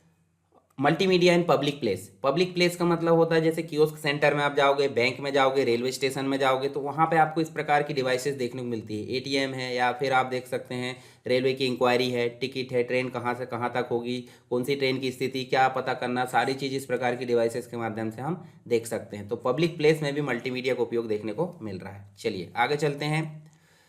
VR यानी कि virtual reality, head mounted device आप देख सकते हैं, VR बॉक्स है। इसमें डिवाइस हम अटैच कर लेते हैं हमारे मोबाइल की, और कान में हम ईयरफोन लगा लेते हैं। ईयरफोन या हेडफोन आते हैं। हेडफोन मतलब जो ऊपर से कनेक्ट होते हैं, और ईयरफोन मतलब अंदर चले जाते हैं। तो उसके माध्यम से हम क्या करते हैं, हमको ऐसा फील आता है कि हम वहाँ हैं। मान लो उसमें हम देख रहे हैं कोई समुद्र का व्यू। समुद्र मतलब महासागर हमारे है ना, प्रशांत महासागर है, अटलांटिक है, ये जो महासागर उसके व्यू हम देख रहे हैं, और वहाँ हम वीडियो को फंसा दिया, और उसमें ऐसा फील करेंगे हम अंदर कि हम वहाँ हैं। जब रहते हैं क्या, नहीं रहते नहीं है, पर हम फील कर पाते हैं। उसी चीज़ को बोला जा रहा है वर्चुअल, यानी कि आभास, या आभास कर पा रहे हैं हम। तो वर्चुअल रियलिटी भी किससे पॉसिबल हुई है, मल्टीमीडिया से, ठीक है। आगे देखिए एडवर्टाइजिंग में। एडवर्टाइजिंग में आप देख सकते हैं अब वीडियो के माध्यम से एडवर्टाइजमेंट देखने को मिल रहा है। सोशल मीडिया के माध्यम से आप वीडियो में वीडियो देख सकते हो, उसमें इमेजेस देख सकते हैं, ऐड, या फिर आप जो है FM के माध्यम से आप एडवर्टाइजमेंट देखते हो। तो सभी चीज़ों के माध्यम से हम किसका उपयोग, मतलब एडवर्टाइजमेंट को सक्सेस कर पा रहे हैं, किसके माध्यम से, तो ये हो गई मल्टीमीडिया। क्या हो गई, मल्टीमीडिया के माध्यम से ही हम जो है इन सभी चीज़ों को पॉसिबल कर पा रहे हैं। तो एडवर्टाइजमेंट में भी मल्टीमीडिया का उपयोग देखने को मिलता है, ठीक है। इसके अलावा एडवर्टाइजमेंट के कुछ प्रकार है, अगर ये पूछ लिया जाता तो किस प्रकार के एडवर्टाइजमेंट होते हैं। प्रिंट विज्ञापन होते हैं, जैसे न्यूज़पेपर में है, होर्डिंग्स है, तो यहाँ टेक्स्ट होता है। ग्राफिक्स होती है, ग्राफिक्स मतलब रेक्टेंगल, राउंडेड रेक्टेंगल कुछ भी हो सकता है। इमेजेस हो सकती है जो कि हमारे कैमरा से कैप्चर की हुई, ठीक है। रेडियो FM में भी आपको सिर्फ साउंड सुनाई देता, तो ये भी मल्टीमीडिया का एक पार्ट है। टेलीविज़न में आपको वीडियो साउंड है, या फिर इमेज है, ये सब विज्ञापन में दिखता है टीवी के, तो वो हो गई हमारी टेलीविज़न में। डिजिटल में आप देख सकते हैं डिस्प्ले ऐड है। डिस्प्ले ऐड दिखाना मतलब छोटा, जैसे मान लो वीडियो चल रहा है, नीचे से आपको डिस्प्ले ऐड दिखाना है। रीमार्केटिंग ऐड दिखाना है, वीडियो में वीडियो दिखाना है। सोशल मीडिया में ऐड मतलब आपको ऐड दिखाना है। सर्च में आपको ऐड दिखाना है। मोबाइल विज्ञापन है, जैसे उदाहरण के रूप में कोई वेबसाइट में ओपन करता हूँ। चलिए मैं आपको गूगल फिर से ओपन करके दिखाता हूँ। यहाँ हमने माखन लाल की जो वेबसाइट है वो ओपन करे। अब इसमें ऐड नहीं आ रहा है। जैसे मान लो मैं कोई दूसरी वेबसाइट ओपन करता हूँ, तो यहाँ देखिए चलिए मैं फंडामेंटल्स ऑफ कंप्यूटर, इस प्रकार से मैं ट्यूटोरियल को सर्च करता हूँ। फंडामेंटल्स ऑफ कंप्यूटर, यहाँ पे कंप्यूटर हिंदी नोट्स, इस प्रकार से, ठीक है। ये जो वेबसाइट है यहाँ पे, इसको मैं सर्च करता हूँ। तो यहाँ आप देखोगे जब मैं इस प्रकार से इसमें जाऊँगा, जैसे मान लीजिए मैं यहाँ, चलिए देखिए यहाँ पे आपको एक ऐड देखने को मिल रहा है। तो देखिए यहाँ ऊपर भी आपको ऐड देखने को मिल रहा है। तो क्या है, ये वेबसाइट में आप देख सकते हैं, देखिए नीचे सर्च में दिख रहा है। इसके अलावा देखिए ये देखिए आपको डिस्प्ले ऐड देखने को मिल रहा है जो सामने आए, इसको बंद भी कर सकते हैं हम। उसके बाद जब इसको खोलोगे तो यहाँ पे भी आपको ऐड देखने को मिलेगा, देखिए बीच बीच में। तो ये क्या है, मतलब वेबसाइट में भी एडवर्टाइजमेंट देखने को मिल रही है, किसके माध्यम से, मल्टीमीडिया के माध्यम से। मोबाइल में आपको ऐड देखने को मिलता है, जो यूट्यूब में आप वीडियो देखते हैं ऐड आ जाता है, ठीक है। 5 सेकंड के बाद स्किप कर सकते हैं, और कुछ रेगुलर आते हैं 20 सेकंड वाले। वेबसाइट में भी ऐड देखने को मिलते हैं। कुछ आपको अलाउ करने की आता है, तो वहाँ पे आप अलाउ नहीं करना, हर चीज़ को अलाउ इसलिए नहीं करना क्योंकि उसकी नोटिफिकेशन बार बार आने लगती है, तो कभी भी आप ब्लॉक करा करो उसको। चलिए आगे चलते हैं।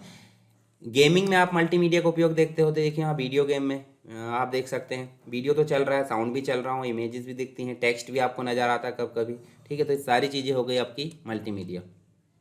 रिसर्च में देख सकते हैं, देखिए इस प्रकार से रोबोटिक्स में आप देखें तो मल्टीमीडिया का उपयोग देख सकते हैं। इसको आप एक बार पढ़ लेना, मैंने आपको बेसिक समझा दिया। इंजीनियरिंग में मैप बनाना है, कोई 3D मॉडल बनाना है, तो वहाँ भी आपको मल्टीमीडिया देखने को मिलेगी। आगे चलोगे तो हम देख सकते हैं डेवलपमेंट प्लेटफॉर्म। अब मल्टीमीडिया है तो मल्टीमीडिया बनाने के लिए कोई ना कोई प्लेटफॉर्म तो लगेगा। जैसे कि मान लो हम देख सकते हैं MS-DOS है, पुराने समय की बात हो गई, अभी विंडोज़ चल रहा है, लाइनेक्स है, मैक OS है, ये बहुत सारे आपको अलग अलग प्लेटफॉर्म देखने को मिलते हैं। जैसे कि डॉस मतलब माइक्रोसॉफ्ट का डिस्क ऑपरेटिंग सिस्टम, डॉस मैंने ऑलरेडी पढ़ाया आपको फंडामेंटल वाले वीडियो में, आप पढ़ सकते हैं। विंडोज़ भी पढ़ाया मैंने, विंडोज़ क्या होता है, माइक्रोसॉफ्ट के द्वारा बनाया गया है। ये डॉस जो था CUI था, कैरेक्टर यूज़र इंटरफेस, और ये जो है आपका GUI है, ग्राफिकल यूज़र इंटरफेस, यानी कि यहाँ इमेजेस है, आइकॉन है, इस पर काम होता है, माउस का उपयोग कर सकते हैं। डॉस में आप सिर्फ जो है कीबोर्ड का उपयोग कर सकते हैं, यहाँ पे आप जो है माउस का उपयोग भी कर सकते हैं। अब यहाँ लाइनेक्स में आपको एक तो मिलेगा CUI और एक मिलेगा आपको GUI, दोनों ही प्लेटफॉर्म यहाँ मिलेंगे। कैरेक्टर यानी कमांड के साथ भी काम कर सकते हैं, दूसरा माउस के साथ भी, दोनों एनवायरनमेंट यहाँ मिलते हैं। और ये जो है काफ़ी तगड़ा, यानी कि एक प्रकार से सिक्योरिटी इसमें ज़्यादा देखने को मिलती है।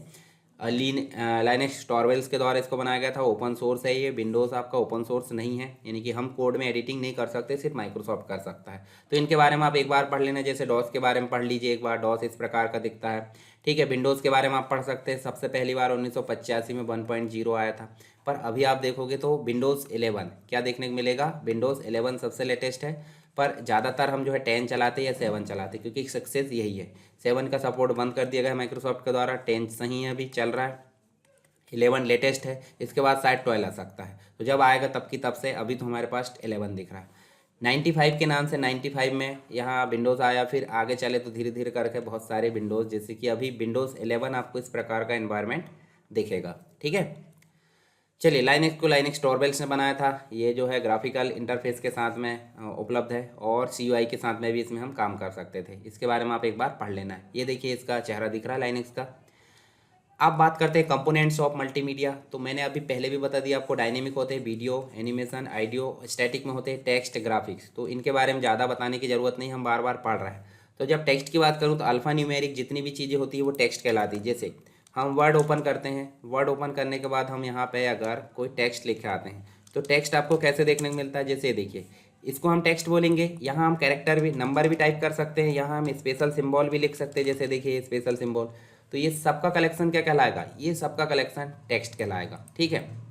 पर इसके बदले में हम जो है यहाँ पे इमेज ले आते हैं, जैसे देखिए यहाँ पे हम जो है दिस डिवाइस के अंदर जाकर यहाँ पे एक इमेज लाते हैं। चलिए यहाँ पे डाउनलोड में जाता हूँ मैं, और डाउनलोड में जाने के बाद चलिए यहाँ पे इसको ले आते हैं। तो देखिए ये क्या है, ये एक प्रकार की इमेज है, ये क्या है, एक प्रकार की इमेज है, और इमेज मतलब स्टिल इमेज, स्थिर रहती है, और अगर यही हिलने डुलने लगे तो वो क्या कहलाएगा, एनिमेशन कहलाएगा, ठीक है।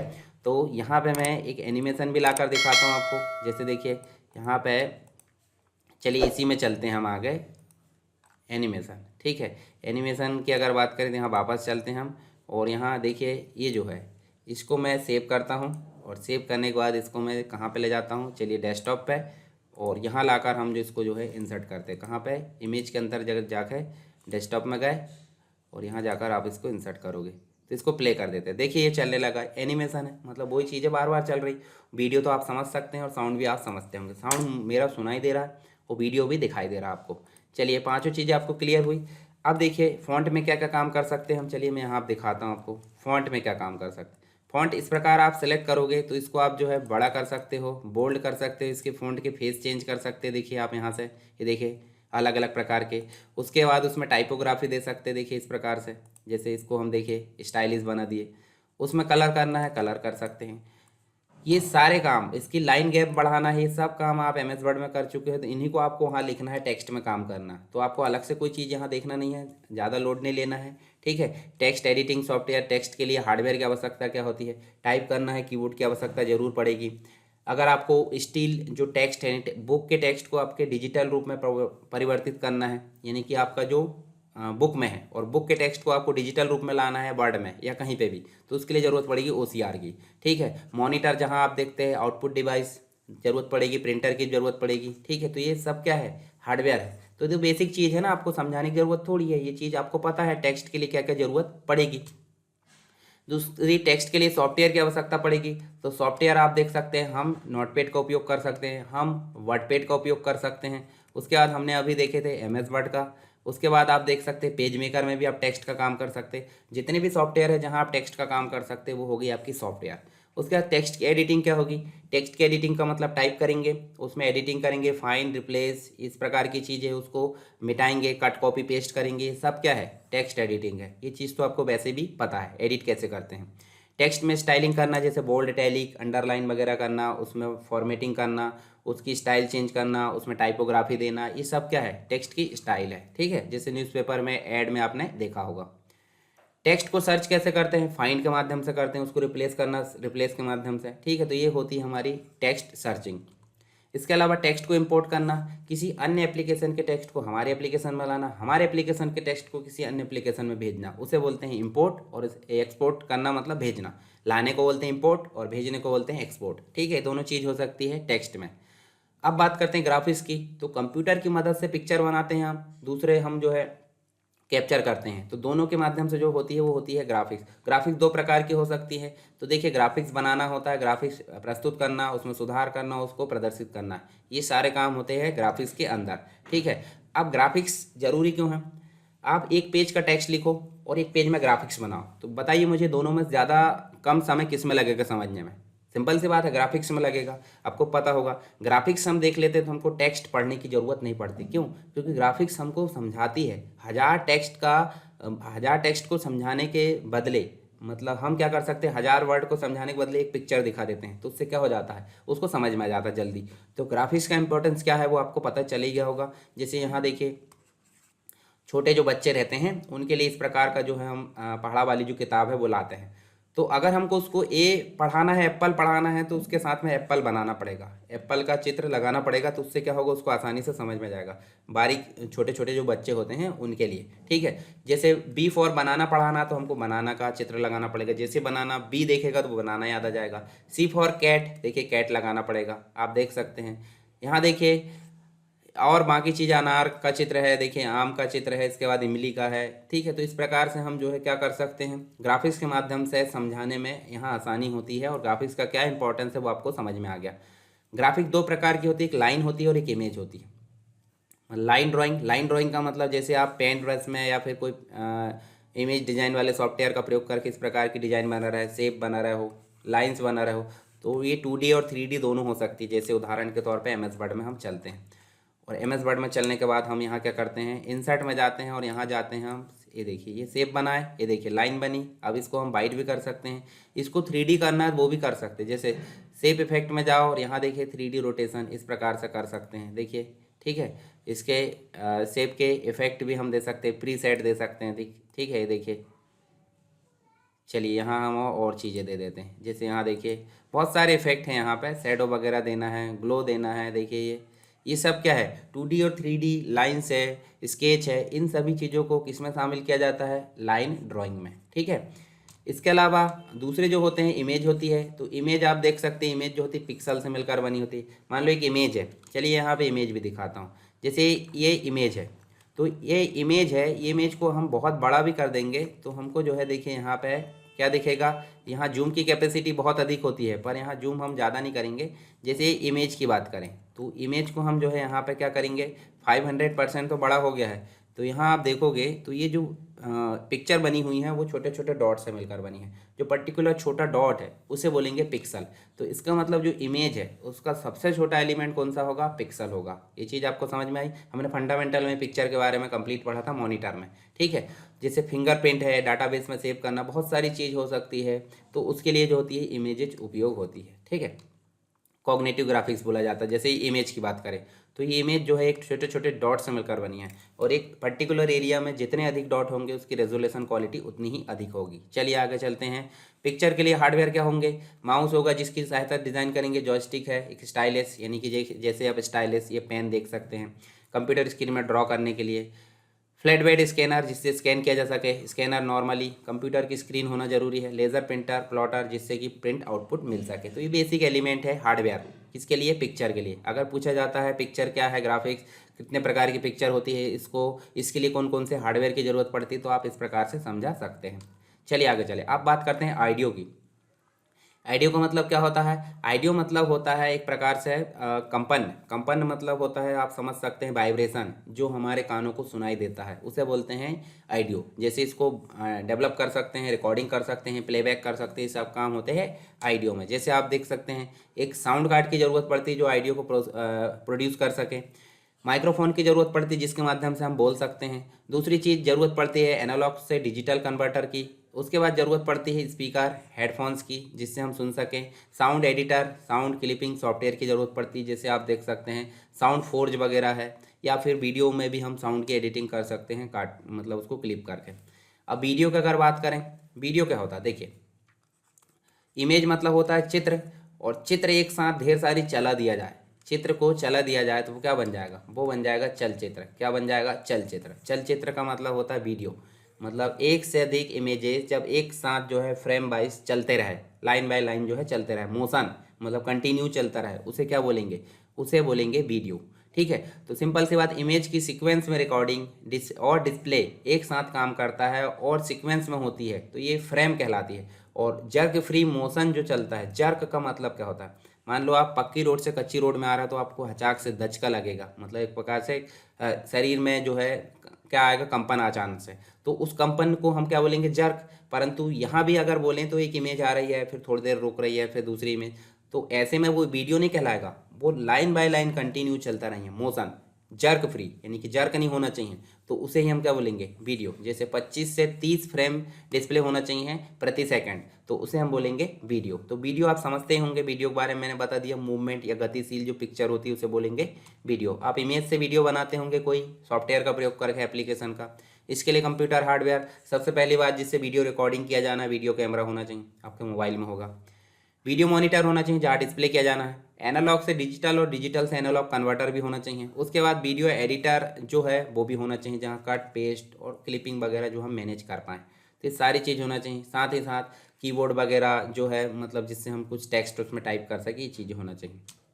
चलिए एनिमेशन की अगर बात करें, एक इमेज है जो कंटिन्यू वहीं वहीं चलते रहती है, GIF इमेज आपने देखा होगा व्हाट्सअप में, तो उसे बोलते हैं एनिमेशन। ठीक है, चलिए आगे चलते हैं। एनिमेशन जो होता है मूवमेंट होता है, मतलब जो दिख रहा है वो मूवमेंट होते रहता है डायनेमिक रूप से, मतलब इमेज का डायनेमिक रूप क्या कहलाता है, हमको एनिमेशन कहलाता है। जैसे हवा में उड़ती एक चिड़िया वहीं वहीं उड़ते हुए नजर आ रही, घोड़ा दौड़ते हुए वहीं नजर आ रहा है, ठीक है, ये सारी चीज़ें, पृथ्वी वहीं वहीं घूमते नजर आ रही, तो उसे क्या बोलेंगे, एनिमेशन बोलेंगे। चलिए आगे चलते हैं। एनिमेशन के लिए आवश्यकता क्या होगी, इमेज जनरेशन टूल होना चाहिए, डिवाइस स्कैनर होना चाहिए, डिजिटल कैमरा होना चाहिए, वीडियो कैप्चर बोर्ड होना चाहिए, उसके बाद कंप्यूटर मॉनिटर जिसमें दिखाना है, कंप्यूटर सिस्टम जिसमें मतलब एनिमेशन को हैंडल किया जा सके, रिफ्रेश रेट, इस स्पीड अप, ये सारी चीज़ें होना चाहिए। तो इसे क्या बोलते हैं, हार्डवेयर की रिक्वायरमेंट, किसके लिए, एनिमेशन के लिए। चलिए बात करते हैं multimedia hardware and software requirement. Multimedia के लिए बेसिक हार्डवेयर और सॉफ्टवेयर की रिक्वायरमेंट क्या होना चाहिए, सबसे पहली बात तो CPU होना चाहिए, सेंट्रल प्रोसेसिंग यूनिट, जिससे प्रोसेस किया जाना है, इसके बारे में आप समझा सकते हैं। मॉनिटर जिसमें मल्टीमीडिया के सारे एलिमेंट डिस्प्ले किया जा सके। वीडियो कैप्चर कार्ड जो वीडियो प्रोसेसिंग कर सके, ठीक है, जैसे ग्राफिक्स कार्ड जिसे बोलते हैं। कंप्यूटर आउटपुट फिल्म जिसमें हम वीडियो को स्टोर कर सकते हैं, जैसे पहले के समय में VCR वगैरह आपने देखे होंगे ना, मतलब एक प्रकार से जो रील्स होती थी, रील में वीडियो अपलोड मतलब रिकॉर्ड होते थे, कंप्यूटर आउटपुट फिल्म उसी के जैसी है। ईयरफोन जिससे सुन सके, स्पीकर बाहर अगर सुनना है। वीडियो आउटपुट डिवाइस भी होना चाहिए, वीडियो आउटपुट डिवाइस मतलब डिस्प्ले जिसे हम बोलते हैं, video output video display device, ठीक है। फिल्म रिकॉर्डर होना चाहिए जिससे फिल्म को रिकॉर्ड किया जा सके। प्रोजेक्टर होना चाहिए जिसके माध्यम से हम प्रोजेक्शन कर सके, बड़ी स्क्रीन, छोटी स्क्रीन को बड़ी स्क्रीन में बदलना, प्रोजेक्टर आपने देखा भी होगा। डिजिटल वर्सेटाइल डिस्क या डिजिटल वीडियो डिस्क होना चाहिए जहाँ पे वीडियो रिकॉर्ड किया जा सके। फोटो के लिए फोटो CD होना चाहिए। तो सभी चीज़ें उपलब्ध होनी चाहिए किसके लिए, मल्टीमीडिया के लिए हार्डवेयर रिक्वायरमेंट, ठीक है। इनके बारे में आप समझा सकते हैं, जैसे CPU है, मॉनिटर है, सबको मैंने यहाँ पे बता चुका हूँ। वीडियो कैप्चर कार्ड है, कंप्यूटर आउटपुट फिल्म है, फिल्म रिकॉर्डर है, वॉइस आउटपुट डिवाइस है, साउंड कार्ड वगैरह है। साउंड कार्ड में आपको बेसिक रूप से MIDI देखने को मिलता है, म्यूजिकल इंस्ट्रूमेंट डिजिटल इंटरफेस। मतलब ये क्या होता है, मतलब एक MIDI है जो साउंड उत्पन्न करता है, आगे देखेंगे इसके बारे में। ईयरफोन आपको पता ही होगा। प्रोजेक्टर भी आपको पता है, video projector, movie projector, slide projector होता है। DVD भी पता है आपको, 4.7 GB स्टोरेज कैपेसिटी होती है और डबल साइडेड में 17 GB, ठीक है। कुछ 8.7 वाली भी आती है, 8.5 GB के आसपास। Input output devices, photo CD, ये सब आप एक बार पढ़ सकते हैं और अपनी भाषा में लिख सकते हैं। चलिए सॉफ्टवेयर कौन कौन से, अभी तो हमने देखे हार्डवेयर, अब आपसे पूछा जाएगा मल्टीमीडिया के लिए सॉफ्टवेयर कौन कौन से लगते हैं। सबसे बेसिक बात तो होती है ऑपरेटिंग सिस्टम, मतलब कंप्यूटर को बंद अवस्था में चालू अवस्था में लाने के लिए सिस्टम सॉफ्टवेयर, जिसके अंतर्गत ऑपरेटिंग सिस्टम, और ऑपरेटिंग सिस्टम या तो विंडोज़ हो सकता है या तो लाइनक्स। अभी उस मतलब मतलब एप्पल की बात करें तो मैक OS भी हो सकता है, ठीक है। मल्टीमीडिया फाइल को देखने के लिए जैसे VLC प्लेयर, वीडियो दिखाने के लिए, म्यूजिक प्लेयर आप देख सकते हैं म्यूजिक सुनने के लिए, फोटो के लिए आप देख सकते हैं जो फोटो वाले आते हैं ना, फोटो वाले बहुत सारे सॉफ्टवेयर आते हैं फोटो दिखाने के लिए, ठीक है, तो उसको भी आप उपयोग कर सकते हैं। मल्टीमीडिया फाइल बनाने के लिए कुछ सॉफ्टवेयर की ज़रूरत पड़ती है, जैसे पावर पॉइंट में बेसिक एनिमेशन सॉफ्टवेयर बना सकते हैं। फिल्मोरा में आप वीडियो एडिट कर सकते हैं। कैमटेसिया में वीडियो रिकॉर्ड और एडिट भी कर सकते हैं। तो ये सब क्या होगा, सॉफ्टवेयर, तो इनके बारे में बेसिक आप चीज़ें समझा सकते हैं, ठीक है। ऑपरेटिंग सिस्टम यहाँ बता दिया मैंने, ठीक है। जो विंडोज़ है, लिनक्स है, एंड्रॉयड है, मैक ओएस है, ये सब हो गए ऑपरेटिंग सिस्टम जिसकी सहायता से हम जो है मल्टीमीडिया फाइल को बना सकते हैं। मल्टीमीडिया फाइल को देख सकते हैं, मैक्स प्लेयर आपके मोबाइल में होता है, ठीक है। उसके बाद मल्टीमीडिया फाइल बनाने के लिए जैसे फोटोशॉप में इमेज है और टेक्स्ट का उपयोग करके हम बना सकते हैं, डायरेक्टर है, एडोब प्रीमियर में वीडियो एडिट कर सकते हैं, साउंड एडिटर है, फ्लैश है एनिमेशन बनाने के लिए, फ्रंट पेज है, एलियास, वेब फ्रंट है, ठीक है, 3D के लिए होता है, सब यहाँ लिखे हुए हैं, अब एक बार पढ़ सकते हैं। चलिए, न्यू प्रेजेंटेशन कैसे बनाता है, आई होप आपको पावर पॉइंट में आपने सबने पढ़ा होगा। मैं यहाँ आप टाइम वेस्ट नहीं करूँगा क्योंकि पावर पॉइंट का प्रेजेंटेशन मैंने बनाकर बताया था, किसमें, जब मैंने पीसी पैकेज का वीडियो आपको पढ़ाया था। आप उसमें जाकर देख सकते हैं, मैं यहाँ आपको बिल्कुल भी नहीं बताऊँगा। तो न्यू प्रेजेंटेशन बनाना और उसमें सारे एलिमेंट को ऐड करना, उसको रन कराना और उसको सेव करना, ये सब आ जाता है किसमें, new presentation using power point, ठीक है। उसके बाद आपको देखिए ये सारी चीज़ें मैंने यहाँ पे बताया भी हूँ।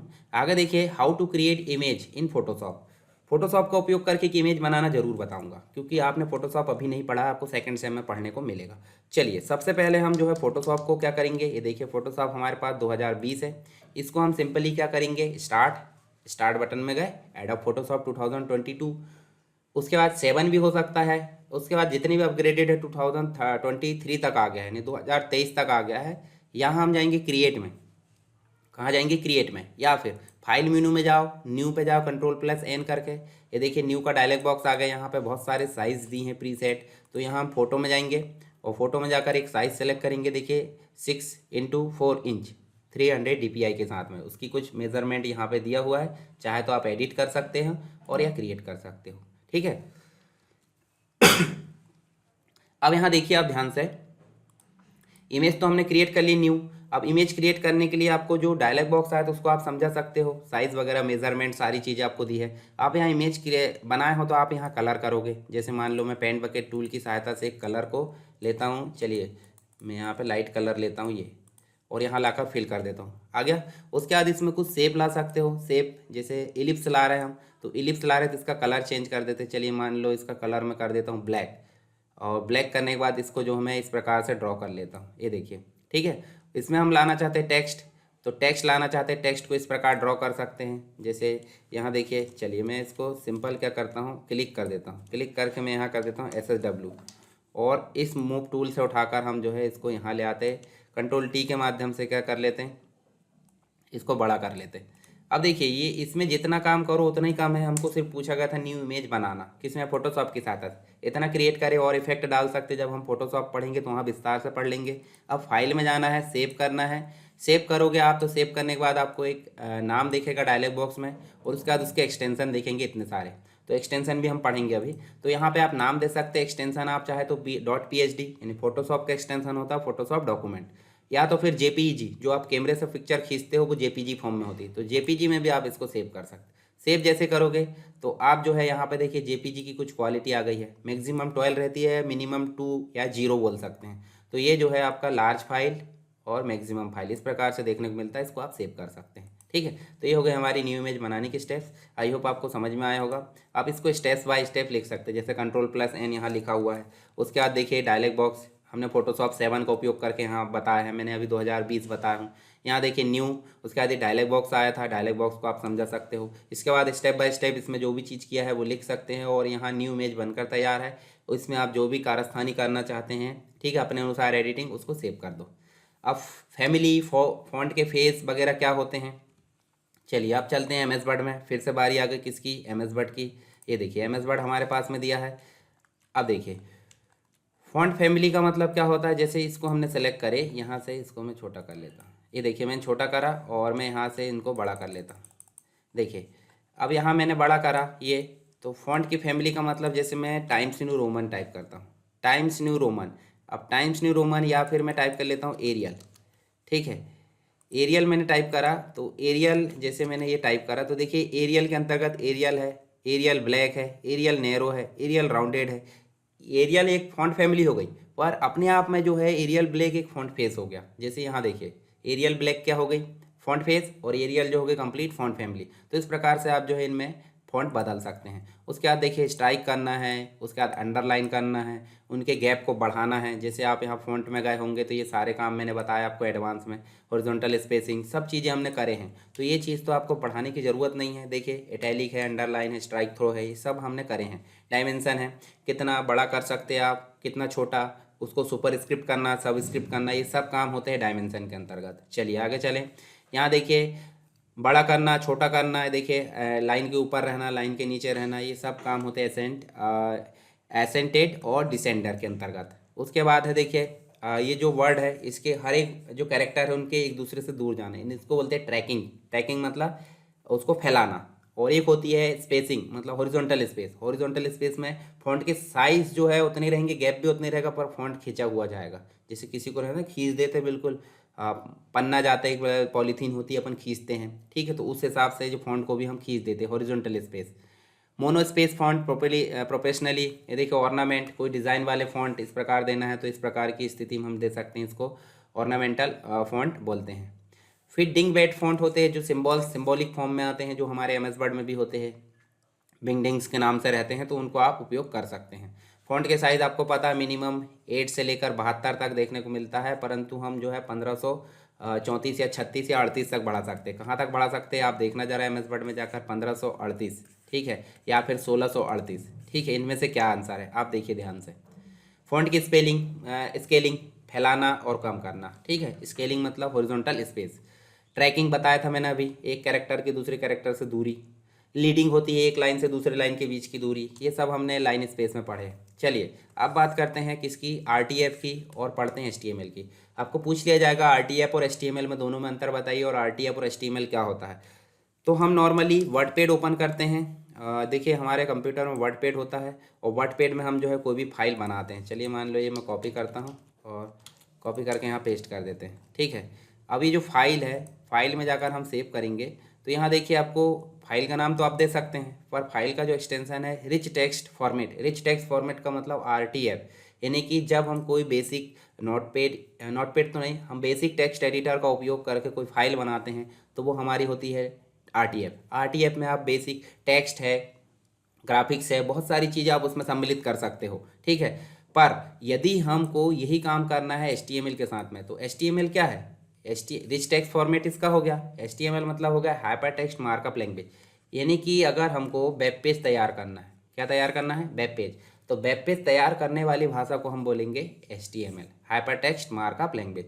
तो वो कैसे लिखी जाती है, ये लिखी जाती है एंगल ब्रैकेट के अंतर्गत। एंगल ब्रैकेट मतलब लेस देन ग्रेटर देन के अंतर्गत लिखी जाती है। ऐसी भाषा को बोलेंगे या ऐसे टेक्स्ट को बोलेंगे एचटीएमएल, ठीक है।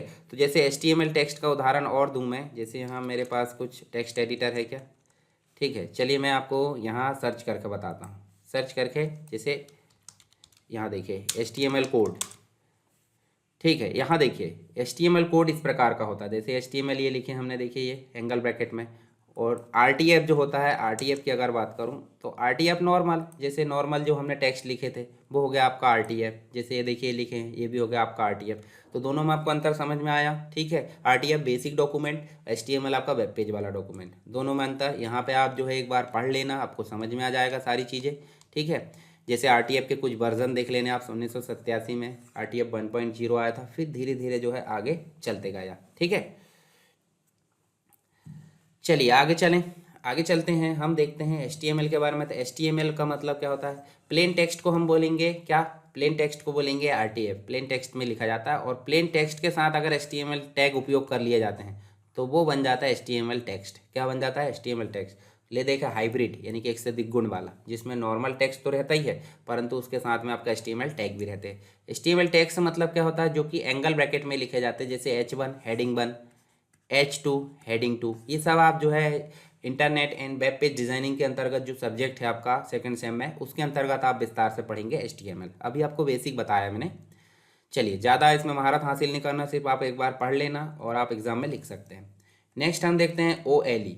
OLE का मतलब होता है ऑब्जेक्ट लिंकिंग एम्बेडिंग। क्या होता है, ऑब्जेक्ट लिंकिंग एम्बेडिंग। समझते इस चीज़ को प्रैक्टिकल से। चलिए एम एस वर्ड में चलते हैं। एम एस वर्ड हमारा ये खुला हुआ है, ठीक है। एम एस वर्ड में चलते हैं, सबसे नीचे चलते हैं यहाँ पे, और यहाँ जाने के बाद हम जो है एक नए पेज में चलते हैं। यहाँ मान लो यहाँ हम एम एस वर्ड में काम कर रहे हैं, हम एक्सेल की चीज़ भी यहाँ ला सकते हैं, हम पावर पॉइंट की ला सकते हैं, क्या अन्य एप्लीकेशन के भी इस प्रकार से ला सकते हैं? बिल्कुल ला सकते हैं। तो हम चलेंगे इंसर्ट में। एक तो कॉपी पेस्ट के माध्यम से हम क्या कर सकते हैं, ओएलई कर सकते हैं, तो कॉपी पेस्ट तो आपसे बनता होगा। दूसरा है इंसर्ट के माध्यम से हम जाएंगे कहाँ पे, देखिए टेक्स्ट के अंतर्गत ऑब्जेक्ट नज़र आ रहा है, जिसमें ऑब्जेक्ट पर क्लिक करेंगे हमारे सामने एक डायलॉग बॉक्स आएगा ऑब्जेक्ट। तो ऑब्जेक्ट के माध्यम से हम जो है जैसे बिटमैप फाइल, इन्हें पेंट ब्रश की फाइल यहाँ ला सकते हैं। जैसे ओके करें तो देखिए पेंट ब्रश खुल गया। हम यहाँ नॉर्मली एक शेप बनाते हैं, ये देखिए शेप बनाएं और इसमें जो है एक बेसिक कलर कर देते हैं। ये हमने कर दिए, बेसिक कलर कर दिए। अब इसको सिंपल कर देते हैं अपडेट। शेप की जगह क्या आ रहा है, अपडेट। क्यों? क्योंकि ये जो पेंट की फाइल है वो किसी अन्य एप्लीकेशन के साथ लिंक है। जैसे सेव करें और इसको क्लोज करें तो देखिए यहाँ आ गई। फाइल को बड़ा छोटा कर सकते हैं, पर फाइल में अगर एडिटिंग करना है तो इसको डबल क्लिक करेंगे तो देखिए हम फाइल की एडिटिंग यहाँ से मान लो फिर से कलर चेंज करते हैं, ये देखिए कलर चेंज हो गया। अब इसको कंट्रोल एस करते हैं तो एक फाइल में देखिए जब ऑब्जेक्ट लिंकिंग हो जाती है तो एक फाइल में एडिट होता है, तो मतलब सोर्स में एडिट होता है, डेस्टिनेशन में खुद ब खुद एडिट हो जा रहा है, बिल्कुल हो रहा है। तो इसी को बोलते हैं ऑब्जेक्ट लिंकिंग एम्बेडिंग। ठीक है, तो ऑब्जेक्ट की लिंकिंग भी हो गई और एम्बेड भी हो गया। उसके बाद एक दूसरी चीज़ भी बताता हूँ मैं आपको। चलिए एक्सेल की चीज़ लेकर आते हैं, यहीं ऑब्जेक्ट में चलेंगे। ऑब्जेक्ट में चलने के बाद यहाँ जो है हम एक्सेल की वर्कबुक लेकर जाते हैं। देखिए यहाँ एक्सेल की वर्कशीट दी है, देखिए माइक्रोसॉफ्ट एक्सेल वर्कशीट। ओके करें, हमारे सामने एक्सेल का एनवायरनमेंट आ गया। हम चाहें तो यहाँ पे कुछ भी ला सकते हैं। चलिए यहाँ पे मैं जो है क्या ला सकता हूँ, सीरियल नंबर। यहाँ जो है ऊपर हम कर देते हैं सीरियल नंबर, यहाँ कर देते हैं नेम और यहाँ कर देते हैं एड्रेस। यहाँ सीरियल नंबर 1 2 3 कर देते हैं और नेम कर देते हैं ABC और यहाँ कर देते हैं हम एड्रेस डाल देते हैं। ये देखिए ठीक है, इनको थोड़ा सा जो है हम विड्थ वगैरह बढ़ा देते हैं और इनको जो है फॉर्मेट कर देते हैं। जैसे हम यहाँ सेंटर कर देते हैं और इसको बोल्ड कर देते हैं। बोल्ड करने के बाद हेडिंग का जो कलर है बैकग्राउंड ये चेंज कर देते हैं। इनमें जो है सब में बॉर्डर ला लेते हैं। ठीक है, क्या ले आते, बॉर्डर। और यहाँ से नीचे से जो विड्थ है, नीचे जाओगे थोड़ा सा तो ये जो विड्थ है हाइट है इसको थोड़ा सा कम कर दो। ये देखिए कर दिए। अब बाहर क्लिक करते हैं। बाहर क्लिक करें हैं तो देखिए हमारा जितना भाग छोड़े था हमने वो फिर से क्लिक करते हैं। एक मिनट, इसको थोड़ा छोटा करो और नीचे से भी थोड़ा सा इस पॉइंट को पकड़ के छोटा। अब बाहर क्लिक करेंगे तो देखिए हमको ऐसा लगेगा कि हमने MS वर्ड में काम करे, पर ऐसा है क्या? बिल्कुल नहीं, हमने एक्सेल में काम करे। तो एक्सेल की चीज़ को हम कहाँ ला पा रहे हैं, दूसरे एप्लीकेशन यानी वर्ड में। तो इसी को बोलते हैं ऑब्जेक्ट लिंकिंग एम्बेडिंग। अगर मान लो इसमें एडिटिंग करना है तो डबल क्लिक करो और फिर कहाँ आ गए, एक्सेल में। फिर चाहे तो हम एडिटिंग कर सकते हैं। देखिए यहाँ से मैं एडिटिंग कर दूँ, कलर वगैरह चेंज कर देते। ये देखिए हमने ग्रीन कलर कर दिए और ग्रीन कलर करके यहाँ कलर हमने वाइट कर दिए।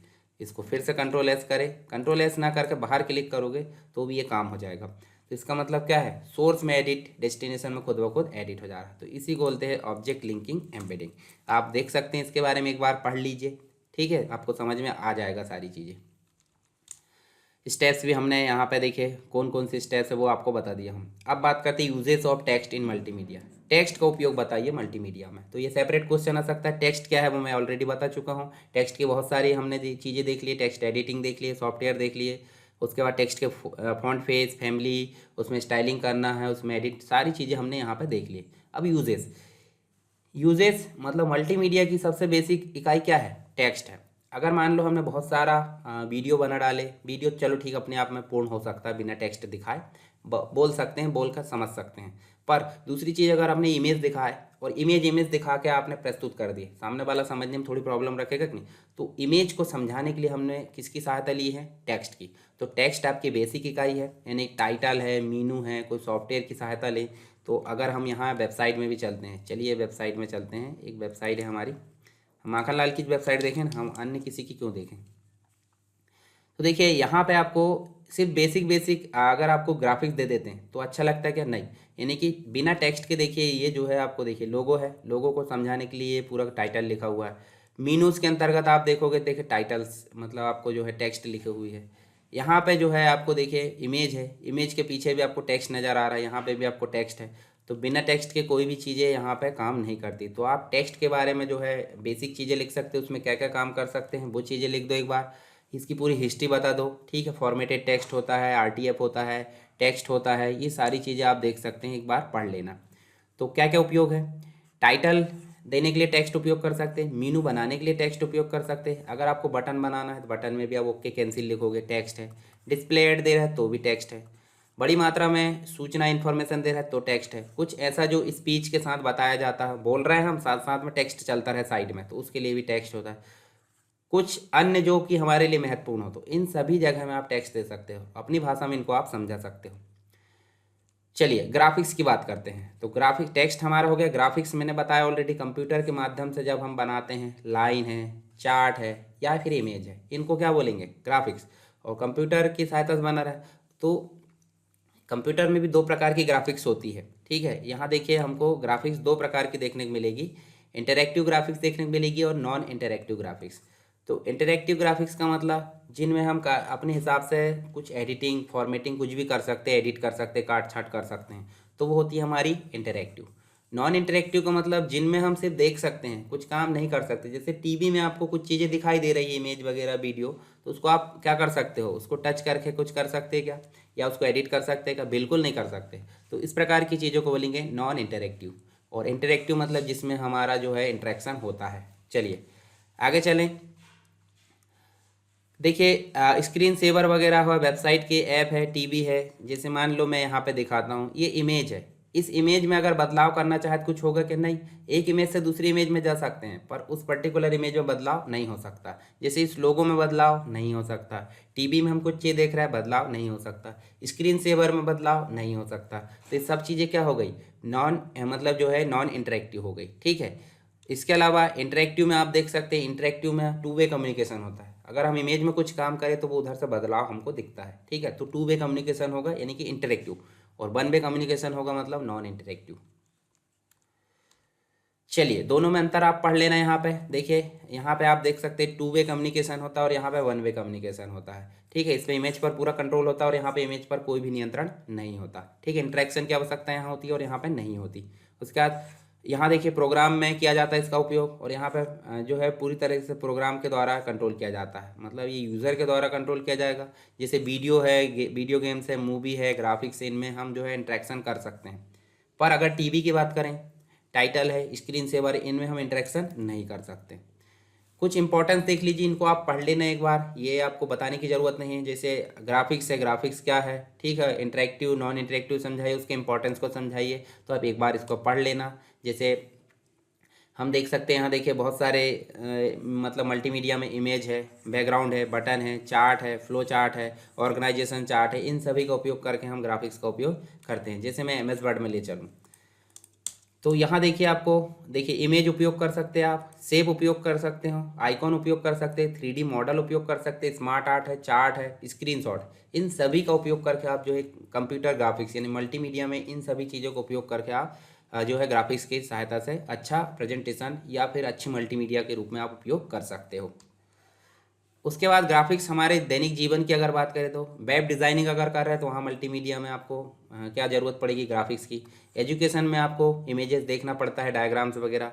बिजनेस में आपको इमेजेस दिखाना पड़ेगा दूसरों को, तो वहाँ भी। मनोरंजन में, घर में अगर देखें तो घर में वॉलपेपर वगैरह, या टीवी में आप देख रहे हैं तो बहुत सारी जगह। अनुसंधान में आप देख सकते हैं, मेडिकल में, इंजीनियरिंग में, इनमें दो दो चार चार लाइन आप लिख दोगे तो ग्राफिक्स के हमारे दैनिक जीवन में या ग्राफिक्स का इंपॉर्टेंस आपको समझ में आ जाएगा। ग्राफिक्स इन वेब डिज़ाइनिंग, तो वेब डिज़ाइनिंग में आप देखिए, जैसे मान लो ये हमारा जो है वेब डिज़ाइनिंग है, यानी जो वेबसाइट बनकर आई है वो किसके माध्यम से बनकर आई है? वेब डिज़ाइनिंग के माध्यम से बनकर आई है। तो यहाँ पे देखिए आपको इमेज की कितनी इंपॉर्टेंस है। देखिए बिना इमेज के कुछ भी काम नहीं हो रहा है। आप देख सकते हैं यहाँ देखिए पीछे भी अगर इमेज दे रहे हैं तो यहाँ कैलेंडर चल रहा है, पीछे चल रहा है पीछे। यहाँ भी देखिए आपको कुछ मीनूस वगैरह बटन्स दी है, देखिए आइकॉन दिख रहा है, तो ये भी क्या है? ग्राफिक्स है। नीचे आपको देखिए कुछ लोगो वगैरह दे दी है यहाँ पे, या यार न्यूज़ वगैरह, यहाँ भी लोगो दिया है, यहाँ देखिए छोटे छोटे लोगो। तो बिना ग्राफिक्स के वेब डिज़ाइनिंग भी एक प्रकार से अधूरी मानी जाती है। अब बात करते हैं, दो प्रकार की ग्राफिक्स होती है। एक तो होती है रास्टर ग्राफिक्स, ऑलरेडी हम पहले पढ़ चुके हैं। एक होती है वेक्टर ग्राफिक्स, दोनों चीज़ मैंने पहले पढ़ा चुका हूँ, ठीक है। तो रास्टर ग्राफिक्स का मतलब क्या होता है? रास्टर ग्राफिक्स ऐसी फाइल होती है जो कि कैप्चर की जाती है कैमरा के माध्यम से, या फिर हम बोल सकते हैं कंप्यूटर में जो पिक्चर्स होती है, वॉलपेपर होते हैं, वो सब क्या कहलाती है? Raster graphics. और जो ऑब्जेक्ट के माध्यम से बनाए जाते हैं, जैसे ऑब्जेक्ट मतलब शेप हो गया, ये इस प्रकार से। जैसे कोरल ड्रा का उपयोग करोगे आप, तो कोरल ड्रा में क्या बनाया जाता है, वेक्टर ग्राफिक्स, मतलब ऑब्जेक्ट का उपयोग करके। अब दोनों में अंतर देखते हैं। रास्टर ग्राफिक्स का मतलब होता है पिक्सल से, डॉट से मिलकर, और जितना अधिक साइज बढ़ाएंगे क्वालिटी घटते जाएगी। वेक्टर ग्राफिक्स जितना अधिक साइज बढ़ाएंगे क्वालिटी में कोई भी परिवर्तन नहीं आएगा। तो दोनों में अंतर समझ गए आप, ठीक है। तो रास्टर ग्राफिक्स के अंतर्गत कुछ उदाहरण है, जैसे कि जेपीजी, उसके बाद है जीआईएफ है, पीएनजी है, बिटमैप है, ये सब किसके अंतर्गत आती है, रास्टर में, ठीक है। उसके बाद है वेक्टर में, जैसे ईपीएस है, ईएमपीएफ है, पीडीएफ है, क्लिप आर्ट है, ये सब क्या हो गई आपकी वेक्टर ग्राफिक्स। साइज बढ़ाएंगे तो भी क्वालिटी में परिवर्तन नहीं होगा, पर रास्टर ग्राफिक्स में साइज बढ़ाएंगे क्वालिटी घटते जाएगी, इस प्रकार से। और एक बार साइज छोटा कर देते हैं फिर साइज बढ़ा दें तो भी क्वालिटी में दिक्कत आती है। अब बात हो रही है इमेज कैप्चरिंग मेथड, मतलब आप कंप्यूटर में इमेज को कैसे लाओगे, उसे बोलते हैं इमेज कैप्चरिंग मेथड। तो पहली चीज़ तो आप जो है अभी की बात करें तो मोबाइल से आप लिख सकते हो, मोबाइल का उदाहरण देके लिख सकते हैं कि नहीं, मोबाइल के माध्यम से। उसके बाद आप डिजिटल कैमरा के माध्यम से, डिजिटल कैमरा मतलब डीएसएलआर वगैरह, कोई भी कैनन का है, मैं मतलब एक प्रकार से अलग अलग कोई कंपनी आती है, सोनी है, तो इन कंपनी के कैमरे के माध्यम से आप इमेज को कैप्चर कर सकते हैं। किस प्रकार कैप्चर करते हैं उसको स्टेप बाय स्टेप लिखना है। दूसरी चीज़ स्कैनर, देखे स्कैनर के माध्यम से इमेज, स्टिल इमेज रखे, उसके माध्यम से आप अपने कंप्यूटर में इमेज ला सकते हैं। तो हमने 3-4 तरीके देखे यहाँ पे, 3-4 तरीके को आप जो है अपने हिसाब से एक एक करके जो है इमेज को लाने के स्टेप्स बता सकते हो। स्कैनर का चित्र बना देना अपने हिसाब से, डायग्राम वगैरह जो भी बनाना है, ये स्टेप्स है, ठीक है। किस किस प्रकार से, जैसे फोटोशॉप का उदाहरण लिया, फाइल मेनू में जाएंगे, इंपोर्ट ऑप्शन में जाएंगे, कैमरा या स्कैनर पर क्लिक करेंगे, कैमरा स्कैनर का इंटरफेस प्रदर्शित होगा, स्कैनिंग जो है शुरू हो जाएगी और ओके बटन पर क्लिक करेंगे। डिजिटल कैमरा निकॉन है, कैनन है, इनके माध्यम से हम कैसे लाते हैं, कैप्चर करेंगे, डाटा केबल अटैच करेंगे, या डाटा केबल पहले से अटैच है, ब्लूटूथ है या वाईफाई, उसके माध्यम से भी हम जो है इमेज को ला सकते हैं, ठीक है। तो ये सारी चीज़ आपको देखने को मिलती है कैप्चरिंग मेथड। चलिए 3 तरीके से हम यहाँ पे ला सकते हैं, ठीक है, कैमरा में। तो ये जो है आप लिख देना एक बार पढ़कर। अब देखिए यहाँ पे मैं इमेज के एट्रीब्यूट बताता हूँ। चलिए इमेज के एट्रीब्यूट के अंतर्गत हमको मुख्य चीज़ें देखने को मिलती है। उसका साइज़ होता है, साइज़ मतलब मान लो नॉर्मली 5 MB हो सकता है, 10 MB हो सकता है, इस प्रकार का इसको साइज़ बोलते हैं। कलर हो सकता है कलरफुल, RGB, CMYK के, या फिर ब्लैक एंड वाइट। डेप्थ होती है, डेप्थ मतलब गहराई, एक प्रकार 3D इमेज भी होती है, उसकी गहराई हो सकती है।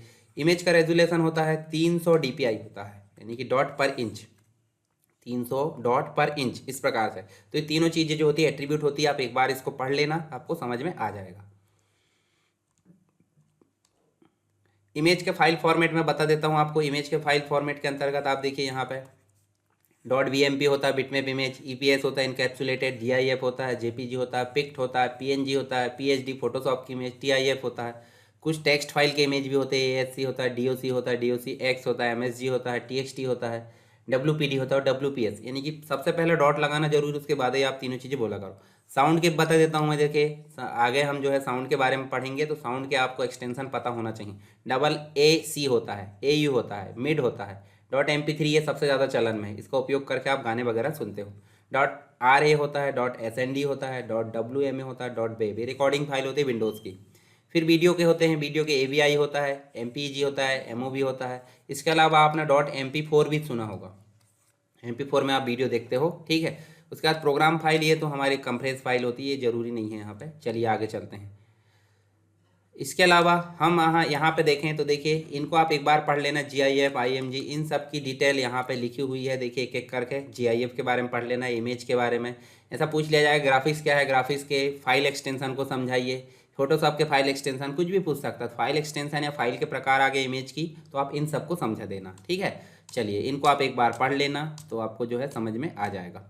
अब बात करते हैं नेक्स्ट जो एलिमेंट है तीसरा, साउंड, ठीक है। साउंड मतलब क्या है, वाइब्रेशन, कंपन, उसे हम क्या बोलते हैं, इस प्रकार से अगर है तो वो हो गया हमारा वाइब्रेशन, यानी कि साउंड। तो साउंड आप देख सकते हैं ऐसा कंपन जो सुनने की शक्ति के आधार पर पहचाना जाता है, वाइब्रेशन, उसे क्या बोलते हैं, साउंड बोलते हैं। और ये निर्वात में गमन नहीं करता, निर्वात मतलब जहाँ हवा भी नहीं है, कुछ नहीं है, तो उसमें जो है एक जगह दूसरी जगह नहीं जा सकता है। जैसे आप देख सकते हैं वायुमंडल जहाँ ख़त्म हो जाता है अंतरिक्ष में, वहाँ साउंड आपको देखने को मतलब सुनने को नहीं मिलता, ठीक है। कुछ फीचर्स होते हैं साउंड के, जैसे साउंड आवृत्ति, जैसे साउंड फ्रिक्वेंसी बोलते हैं, साउंड तरंग जिसे साउंड वेवलेंथ बोलते हैं, साउंड आयाम जिसे साउंड एम्पलीट्यूड बोलते हैं, साउंड वेग जिसे साउंड वोलिसिटी बोलते हैं। वोलिसिटी मतलब स्पीड कहाँ कितनी रहेगी। लकड़ी में कितनी रहेगी, लोहे में कितनी रहेगी, वायु में कितनी रहेगी, पानी में कितनी रहेगी, इसे बोलते हैं साउंड वेग। अब साउंड आयाम, साउंड आवृत्ति, साउंड तरंग, इनको समझ लेते हैं। अब देखिए जब आप बोलते हो, मैं बहुत स्पीड से बोल रहा हूँ ऐसा मान लो, तो देखिए ये मेरी हाई फ्रिक्वेंसी है।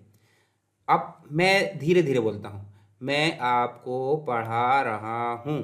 अब देखिए इसकी लो फ्रिक्वेंसी हो गई, यानी कि धीरे धीरे। देखिए इस प्रकार से हाई फ्रिक्वेंसी में देखिए पास पास में देखिए पीरियड जो है छोटे छोटे बनेंगे और जल्दी जल्दी बनेंगे, और अगर लो फ्रिक्वेंसी है तो धीरे धीरे, मतलब रहता ना कि जैसे आप मेरी स्पीड, अब कुछ लोगों को लगता है कि मैं बहुत तेज पढ़ा रहा हूँ, तो आपके पास में रिमोट कंट्रोल है मेरा, आपको कुछ सोचने की ज़रूरत ही नहीं है। आपके पास यूट्यूब है, यूट्यूब में इतनी अच्छी फैसिलिटी है कि कोई ज़्यादा बोल रहा है तो उसको बोलो रुक, अभी मैं तेरे को बताता हूँ कहाँ जा रहा, तो उसको मतलब जो है 25% में कर दो, 50 में कर दो, 75 में कर दो।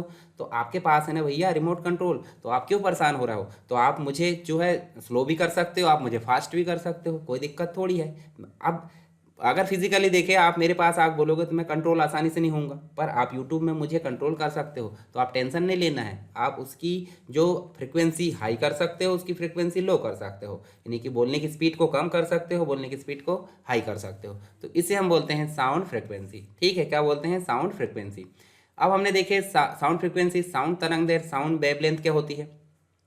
वेवलेंथ का मतलब एक जो बनी हुई है, देखिए यहाँ पे फ्रिक्वेंसी जो पीरियड बने हैं वो उनके बीच की दूरी को बोलते हैं वेवलेंथ। अगर वेवलेंथ कम होगा तो मतलब उसकी फ्रिक्वेंसी अधिक होगी, क्योंकि जल्दी जल्दी बोल रहा है, वेवलेंथ कम है। और अगर वेवलेंथ अधिक है मतलब ये जो है फैल गया है, तो उसकी फ्रिक्वेंसी कम होगी। क्यों? क्योंकि आप यहाँ देख सकते हैं, देखिए फ्रिक्वेंसी कम है तो वेवलेंथ की दूरी बढ़ चुकी है, और वेवलेंथ की दूरी अगर कम होगी तो मतलब क्या होगी? फ्रिक्वेंसी ज़्यादा होगी। तो ये इस प्रकार आप समझ सकते हैं। नेक्स्ट है साउंड एम्पलीट्यूड। साउंड एम्पलीट्यूड, जैसे मैं धीरे धीरे बोल रहा हूँ तो उसका एम्पलीट्यूड कम होगा। कैसे? देखिए ये जो पीरियड है वो नीचे की ओर बनेगा, मतलब नीचे, ज़्यादा दूर नहीं जाएगा। मैंने बोला कि मैं आपको पढ़ा रहा हूँ, तो जो एम्पलीट्यूड है वो नीचे रहेगा, तो नीचे रहेगा नहीं, एम्पलीट्यूड कम रहेगा। और यदि मैं जल्दी जल्दी बोलूँ, आपको पढ़ा रहा हूँ, तो यहाँ से देखिए आपका जो एम्पलीट्यूड है वो अधिक होगा, यानी कि ऊंचाई बढ़ जाएगी। ऊंचाई नीचे ऊपर ज़्यादा जल्दी जल्दी जाएगा, तो वो एम्पलीट्यूड ज़्यादा रहेगा। और एम्पलीट्यूड कम है मतलब क्या होगा? एम्पलीट्यूड कम कहाँ होगा? आप ध्यान से देखिए, एम्पलीट्यूड कम यहाँ पे होगा और एम्पलीट्यूड ज़्यादा यहाँ पे होगा। ठीक है, और यहाँ पे आपकी वेवलेंथ जो है कम होगी, वेवलेंथ यहाँ पे अधिक होगी। उसी प्रकार आप यहाँ देख सकते हैं एम्पलीट्यूड के बारे में। ठीक है, चलिए आप बात करते हैं साउंड वॉलिसिटी। ईयर में अगर देखें, देखिए स्पीड क्या होगी, ये देखिए 343 है। वुड यानी लकड़ी में देखिए सबसे अधिक, वाटर में आपकी देखिए सेकंड नंबर पे। तो इसको भी आप समझ सकते हैं, उसकी गति कितनी होगी, वॉलिसिटी। ठीक है, बेग, बेग कितना होगा। जैसे पानी में देखें तो बहुत धीरे, मतलब पानी में जो है नॉर्मल चलेगा, हवा में जो है 343। तो इस प्रकार आप समझ सकते हैं। चलिए अब बात करते हैं, दो प्रकार के साउंड होते हैं। एक तो मोनो साउंड होता है, आप चित्र से ही समझ जाओगे, एक होता है स्टीरियो। आपने ईयरफोन लगाया, ईयरफोन लगाने के बाद दिक्कत क्या होती है कि एक ही कान में आवाज़ सुनाई देती है। अब आप समझते हो कि एक कान में दिक्कत हो गई है, मतलब खराब हो गया, क्या हो गया? नहीं, ऐसा नहीं होता। कभी कभी होता है कि हमारे साउंड में ही दिक्कत ये होती है कि एक तरफ सुनाई देने वाला साउंड होते हैं। एक तरफ का मतलब होता है मोनो, जब आपको दोनों तरफ सुनाई दे इसका मतलब हो गया स्टीरियो।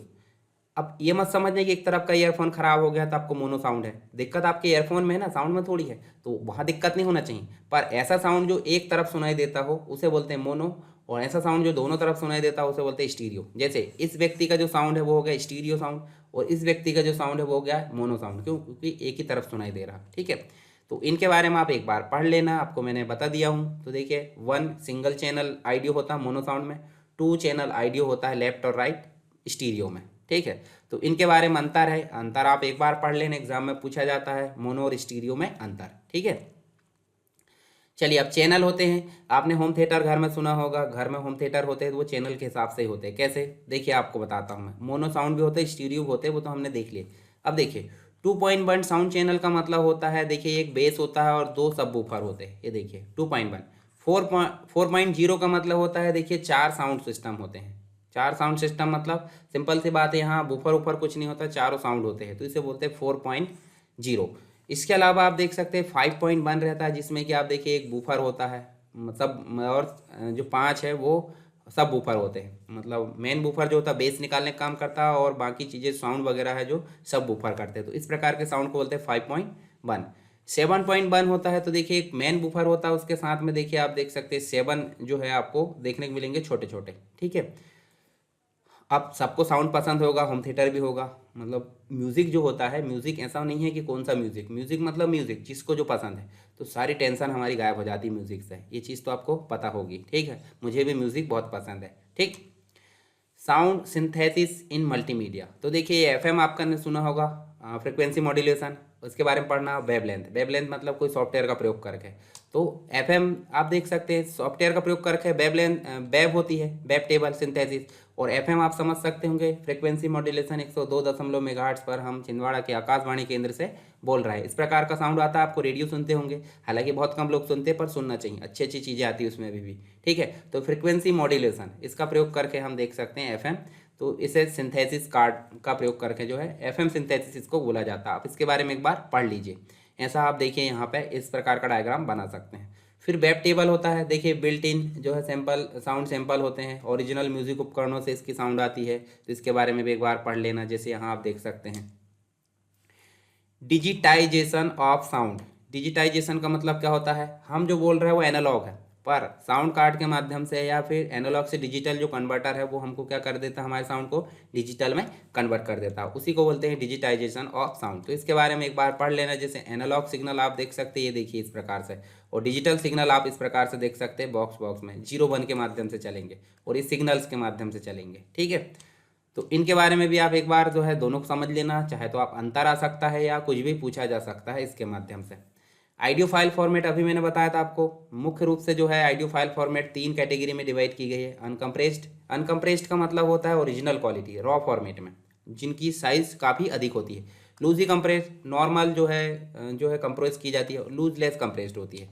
तो इन तीनों को आप जो है थोड़ा थोड़ा ऐसा डिस्क्राइब कर सकते हैं, और उनके अंदर जो फाइल के प्रकार है, जैसे वेब है, ठीक है, ये मतलब जो है आपकी अनकम्प्रेस्ड है, मतलब बिना कोई कंप्रेशन के साइज छोटा किए वेब की फाइल होती है। जैसे आप रिकॉर्ड करते हैं ना, मतलब विंडोज़ के अंतर्गत AIFF होती है, ऑडियो इंटरचेंज फाइल फॉर्मेट। इनके नाम आप फुल फॉर्म याद रख लीजिए।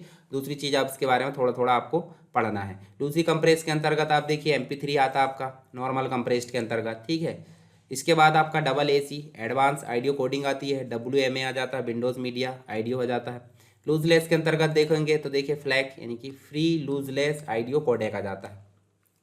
एलैक के अंतर्गत देखिए आप देख सकते हैं एप्पल लूजलेस, एप्पल के अंतर्गत ये चीज़ें देखने को मिलती है। मीडी आ जाता है, मीडी काफ़ी इंपॉर्टेंट है, म्यूजिकल इंस्ट्रूमेंट डिजिटल इंटरफेस, ठीक है। तो ये म्यूजिकल मतलब एक प्रकार से इंस्ट्रूमेंट डिजिटल इंटरफेस है।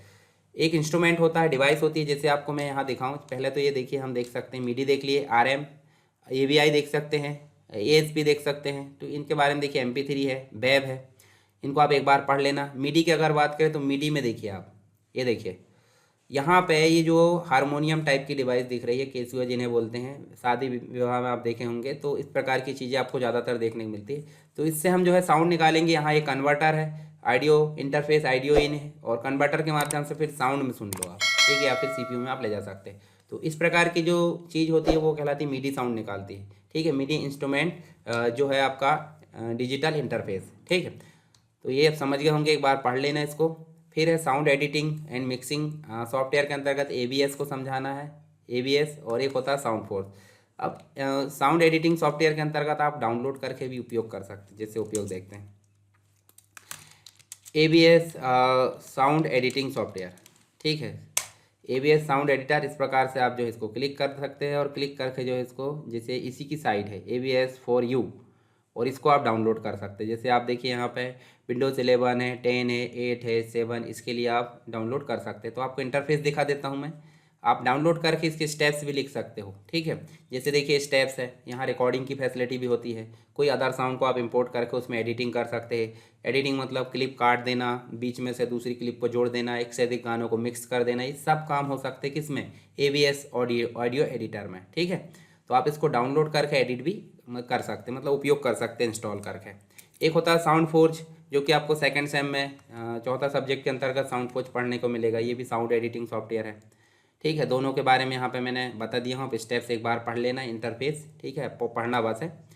साउंड फोर्ज पढ़ लेना एक बार।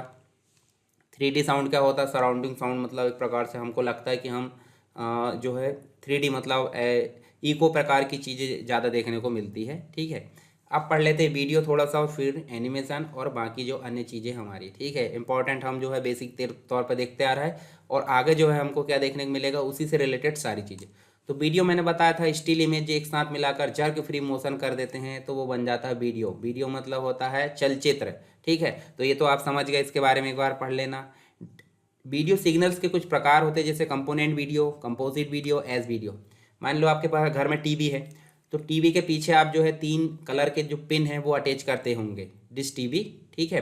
डिश टीवी के जो एलईडी है उसके अंतर्गत कनेक्ट करते होंगे, ठीक है। तो उसके हिसाब से सिग्नल देखने को मिलते हैं। जैसे कंपोनेंट वीडियो में आप इस प्रकार के पिन देखे होंगे, देखो ये कहलाते हैं कंपोनेंट वीडियो। तो इसको आप एक बार पढ़ सकते हो। उसके बाद कंपोजिट वीडियो में आप देखें ये 3 देखने को मिलते हैं। ये पहले की जो टीवी आती थी उसमें उपयोग करने को देखने को मिलता था, डीटीएच वगैरह। एक और होता है एस वीडियो, जैसे सुपर वीडियो बोलते हैं। तो तीसरा प्रकार है जैसे एस वीडियो, ये सुपर वीडियो बोलते हैं इसको, ठीक है। तो ये तीसरा प्रकार है। तो तीनों को यहाँ पे आप जो है सिग्नल्स को तीनों को पढ़ सकते हैं एक बार। अगर क्वेश्चन आए तो आप समझाने के लिए काफ़ी हेल्प होगी। देखिए ये हम देख सकते हैं एस वीडियो के अंतर्गत। एस वीडियो में आप देखोगे तो आपके होम थिएटर के अंतर्गत बैकग्राउंड में देखोगे या टीवी में, देखिए यहाँ पे कन्वर्टर में देखिए यहाँ पे आपको क्या दिख रहा है, आउटपुट। ये इन दिख रहा है, मतलब ये टीवी के अंतर्गत दिखेगा जिसमें इनपुट हो रहा है और ये कन्वर्टर से आउटपुट हो रहा है जो कहाँ जा रहा है, टीवी में। तो इस प्रकार से हमको सुपर वीडियो देखने को मिलता है, ठीक है। एस वीडियो जिन्हें बोलते हैं। एनालॉग वीडियो एक बार पढ़ लेना। देखिए निरंतर सिग्नल के रूप में दर्शाया जाता है, परंतु जो डिजिटल वीडियो है, डिजिटल वीडियो एनालॉग वीडियो में सभी चीज़ें जाती है, कंपोजिट, एस वीडियो और कंपोनेंट, ठीक है। उसके बाद डिजिटल वीडियो की अगर बात करें तो डिजिटल रूप से रिप्रेजेंट किया जाता है, मतलब कहाँ पे, जो इलेक्ट्रॉनिक डिवाइस है उसके अंतर्गत। और वीडियो रिकॉर्डिंग सिस्टम के माध्यम से, जैसे हम कैमरा से रिकॉर्ड करते हैं तो वो डिजिटल वीडियो कहलाएगा। वीडियो को डिजिटल रूप में प्रस्तुत करने के लाभ पढ़ लेना एक बार, ठीक है। उसके कंप्यूटर में जो है वीडियो का उपयोग कैसे करें, तो ये देखिए आपको कुछ हार्डवेयर की रिक्वायरमेंट दी है तो आप एक बार पढ़ लेना। सॉफ्टवेयर की रिक्वायरमेंट की अगर बात करें, देखिए इंटरनेट एक्सप्लोरर होना चाहिए, कोई भी ब्राउज़र। जावास्क्रिप्ट जो उसमें जो है जावास्क्रिप्ट इनेबल होना चाहिए, मतलब एक प्रकार से जो आपकी फ्लैश वाली चीज़ है वो चल जाए। एडोब फ्लैश प्लेयर होना चाहिए, विंडोज़ होना चाहिए और वीडियो रिकॉर्डिंग एडिटिंग सॉफ्टवेयर होना चाहिए। ये चीज़ें आपको देखने को मिलेगी सॉफ्टवेयर में।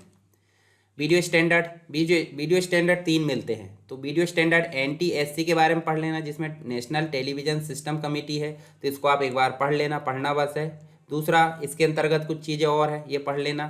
नेक्स्ट जो होता है PAL, फेज अल्टरनेटिंग लाइन, इसके बारे में पढ़ लेना। वीडियो स्टैंडर्ड होते हैं, ठीक है।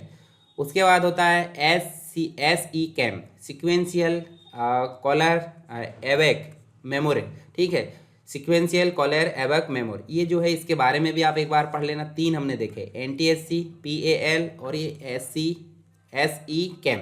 तो 3 होते हैं हमारे वीडियो स्टैंडर्ड। तीनों के बारे में एक बार पढ़ लेना, एग्जाम में क्वेश्चन आते हैं, ठीक है। वीडियो फाइल फॉर्मेट अभी बताया था मैंने, MP4 है, AVI है, ठीक है। ये सभी चीज़ें हमको देखने को मिलती है, तो आप एक बार इसको भी पढ़ लेना, AVI, ऑडियो वीडियो इंटरलेव, ठीक है। इसके अलावा MPEG को पढ़ लेना, मूविंग पिक्चर एक्सपर्ट ग्रुप। अलग अलग फॉर्मेट में एक्सपोर्ट की जाती है वीडियो फाइल, ठीक है। इसके साथ ही आप जो है क्या देख सकते हैं, MPEG के अलग अलग MPEG-1, MPEG-2, MPEG-4। इसके अलावा MPEG-21 होता है। वीडियो एडिटिंग सॉफ्टवेयर के अंतर्गत मैं जो उपयोग करता हूँ वो उपयोग करता हूँ फिल्मोरा, कैमटेसिया, ठीक है, एडोब प्रीमियर प्रो। ये 3 मैं सॉफ्टवेयर उपयोग करता हूँ। तो तीनों के माध्यम से आप जो है जैसे Adobe Premiere Pro, video editing इसमें कर सकते हैं आराम से। अब इसको सिर्फ पढ़ना है, अभी एडिटिंग नहीं सीखना आपको। एडिटिंग सिखा दूंगा मैं अलग से, अगर आपको रिक्वायरमेंट है तो मैं एडोब प्रीमियर प्रो का वीडियो बनाकर ला दूंगा आपके लिए। आप बेसिक मतलब आप जो है कभी वीडियो एडिटिंग करना चाहते हैं तो फिल्मोरा है, कैमटेसिया, इनमें वीडियो एडिटिंग कैसे करते हैं उसको मैं आपको अलग से वीडियो बनाकर बता दूंगा, ठीक है। एडोब आफ्टर इफेक्ट भी होता है जिसमें इंट्रो वीडियो वगैरह कुछ बनाते हैं। शुरू में ब्लेंडर होता है, फाइनल कट प्रो होता है। इसके अलावा जो अन्य होते हैं फिल्मोरा, कैमटेसिया, वो होते हैं। अब लास्ट जो एलिमेंट है वो एनिमेशन है। एनिमेशन मतलब मतलब जो एक इमेज है वो डायनेमिक रूप से कन्वर्ट कर दी जाती है, उसे क्या बोलते हैं, एनिमेशन। जैसे देखिए हॉर्स आपका जो है वहीं वहीं आपका घूम रहा है, मतलब दौड़ने टाइप का लग रहा है, परंतु वो दौड़ नहीं रहा है, वो हिल रहा है वहीं वहीं, तो उसे क्या बोलेंगे, मतलब इमेज का डायनेमिक रूप से कन्वर्जन को हम बोलेंगे एनिमेशन, ठीक है। तो एनिमेशन आप समझ गए। एनिमेशन के बारे में बेसिक चीज़ आप समझ लेना। एनिमेशन के प्रकार पूछा जाएगा, सेल एनिमेशन। सेल एनिमेशन का मतलब होता है जो हाथ से हम बनाते थे पहले, मतलब क्लासिकल एनिमेशन भी से बोला जाता है, हाथ से बनाए वाला सबसे पुरानी टेक्निक होती है। इसे कार्टून वगैरह प्रोडक्शन, एनिमेटेड जो मूवी है उनमें उपयोग किया जाता था। और दूसरा जो एनिमेशन है वो है कंप्यूटर एनिमेशन। दो प्रकार हो गए एनिमेशन के, एक सेल एनिमेशन और एक हो गया कंप्यूटर एनिमेशन। कंप्यूटर में किसी पर्टिकुलर सॉफ्टवेयर का उपयोग करके जो एनिमेशन बनाया जाता है उसे बोलेंगे कंप्यूटर एनिमेशन, ठीक है। जैसे देखिए ये रोबोटिक्स, देखिए रोबोट तैयार कर रहे हैं हम कंप्यूटर के माध्यम से, चलते चलते यहाँ तक आ रहा है, यानी कि चल रहा है, बार बार चलते रहेगा, तो वो हो गया कंप्यूटर एनिमेशन। उसके बाद एक इंपॉर्टेंट चीज़ और पूछी जाती है जिसे बोलते हैं मॉर्फिंग। मॉर्फिंग क्या है? मॉर्फिंग का मतलब क्या होता है? अब देखिए यहाँ जो है आपका, देखिए देख सकते हैं मूवी में आपने देखा होगा, इस व्यक्ति से आप देखिए टर्मिनेटर मूवी में रहता है शायद, है ना। टर्मिनेटर मूवी में देखे होंगे ये व्यक्ति धीरे धीरे अपने चेहरे में बदलाव करते करते ये दूसरा व्यक्ति हो गया। इसका मतलब होता है ट्यूनिंग, इसे क्या बोलते हैं? ट्यूनिंग। अब ट्यूनिंग का मतलब एक स्विच है, बटन वॉल्यूम की, उसमें ट्यून करना, यानी कि बढ़ाना घटाना, बढ़ाओगे तो चेंज होगा, घटाओगे तो भी चेंज होगा। तो उसी प्रकार इस व्यक्ति के चेहरे को धीरे धीरे ट्यून करते करते करते करते देखिए यहाँ बना दी, यानी कि हम जो है कोई भी एक्टर के चेहरे को बदल के दूसरे एक्टर में कन्वर्ट कर सकते हैं 3-4 स्टेप्स में। इस स्थिति को बोलते हैं मॉर्फिंग। मॉर्फिंग समझ गए? मॉर्फिंग मतलब ट्यून करना, बदलाव करना, ठीक है। तो ये जो है इसके बारे में आप एक बार पढ़ लेना, ठीक है। एप्लीकेशंस पढ़ लेना, इसके उपयोग क्या क्या है। उसके बाद एनिमेशन क्रिएटिंग सॉफ्टवेयर, तो इनमें देखिए 2D एनिमेशन कौन कौन बनाता है? यूएस एनिमेशन, ओपस, एनिमो है, रिटा, एस्प्रो है, सीटी है, सीटीपी है, डिजिटल फ्लिप बुक है, पेंसिल 2D है, उसके बाद फ्लैश है। तो इनके बारे में एक बार पढ़ लेना, आपको थोड़ी थोड़ी क्लियरिटी हो जाना चाहिए, ताकि आप जो है इस लिस्ट को पहले याद रखिए और उसके बारे में डिस्क्राइब कर दीजिए, ठीक है। आगे देखते हैं 3D एनिमेशन के अंतर्गत देखें तो 3D एनिमेशन में देखिए आपको बिगिनर्स के अंतर्गत देखने को मिलेगा 3D पैकेज वगैरह, एक्स्ट्रा 3D है, ठीक है। कुछ डॉलर देकर आपको खरीदना पड़ता है या फिर रुपए देकर। इंटरमीडिएट के अंतर्गत आपको कुछ सॉफ्टवेयर देखने को मिलते हैं। एडवांस में देखने को मिलता है लाइट वेव है, 3D है, सॉफ्ट इमेज है, XSI है। ये हो गए हमारे कुछ सॉफ्टवेयर एनिमेशन के। अब आपको देखने को मिलेगा अगला टॉपिक, जिसके अंतर्गत हमने सारी चीज़ें पढ़े हैं, पर अब देखते हैं हम उपयोग किसके? मल्टीमीडिया के। तो web and internet multimedia applications. तो सबसे पहले तो यहाँ एक बार पढ़ लेना। अब आपको बोलेगा कि एजुकेशन के क्षेत्र में मल्टीमीडिया का उपयोग बताइए, तो आपको मैंने पहले भी बता चुका हूँ, आप एक बार पढ़ना पड़ेगा इसको, सिर्फ एक बार, ठीक है। वीडियो कॉन्फ्रेंसिंग में मल्टीमीडिया का उपयोग, एक कंपनी के व्यक्ति दूसरी कंपनी के व्यक्ति आपस में जो है क्या कर रहा है? वीडियो कॉन्फ्रेंसिंग के माध्यम से आपस में मीटिंग कर पा रहा है, ठीक है, उसे बोलते हैं वीडियो कॉन्फ्रेंसिंग। अब व्हाट्सएप में वीडियो कॉल करते हो, वो भी एक प्रकार की वीडियो कॉन्फ्रेंसिंग है। सिंगल हो सकती है एक से दूसरे व्यक्ति, और मल्टीपल भी हो सकती है, ठीक है। उसके बाद है ट्रेनिंग। आप कोई, जैसे मान लो मैं किसी चीज़ की ट्रेनिंग आपको दे रहा हूँ, तो आपको दे पा रहा हूँ मैं किसके माध्यम से? मल्टीमीडिया, यानी वीडियो है, साउंड है, इमेज के माध्यम से, टेक्स्ट के माध्यम से। इंटरटेनमेंट, घर में आप देख सकते हैं पिक्चर देखने के, मतलब मूवी देखने के लिए, या फिर आप गाने सुनने के लिए, या फिर वीडियो गेम खेलने के लिए किसका उपयोग कर सकते हैं? मल्टीमीडिया का। इलेक्ट्रॉनिक इंसाइक्लोपीडिया, यानी कि इलेक्ट्रॉनिक विश्वकोश में, मान लो विकीपीडिया की बात करें या कोई भी देखें हम, तो वहाँ पे हमको बहुत सारा डाटा मिलता है इलेक्ट्रॉनिक रूप से। किसके थ्रू पॉसिबल हो पा रहा है? मल्टीमीडिया के थ्रू। कमर्शियल एप्लीकेशन में, भाई किसी का बिजनेस है, तो बिजनेस में जो एप्लीकेशन बना रहा है वो किस, उसमें क्या क्या उपयोग हो रहा है? इमेज हो रहा है, उसमें वीडियो भी रहते हैं, पिक्चर भी रहती है, उसमें टेक्स्ट भी रहता है। तो कमर्शियल एप्लीकेशन में भी हम जो है मल्टीमीडिया का उपयोग कर पा रहे हैं। उसके बाद है बिजनेस में, ऑलरेडी बता चुका हूँ, यहाँ से आप जो है इसको एक बार पढ़ सकते हैं।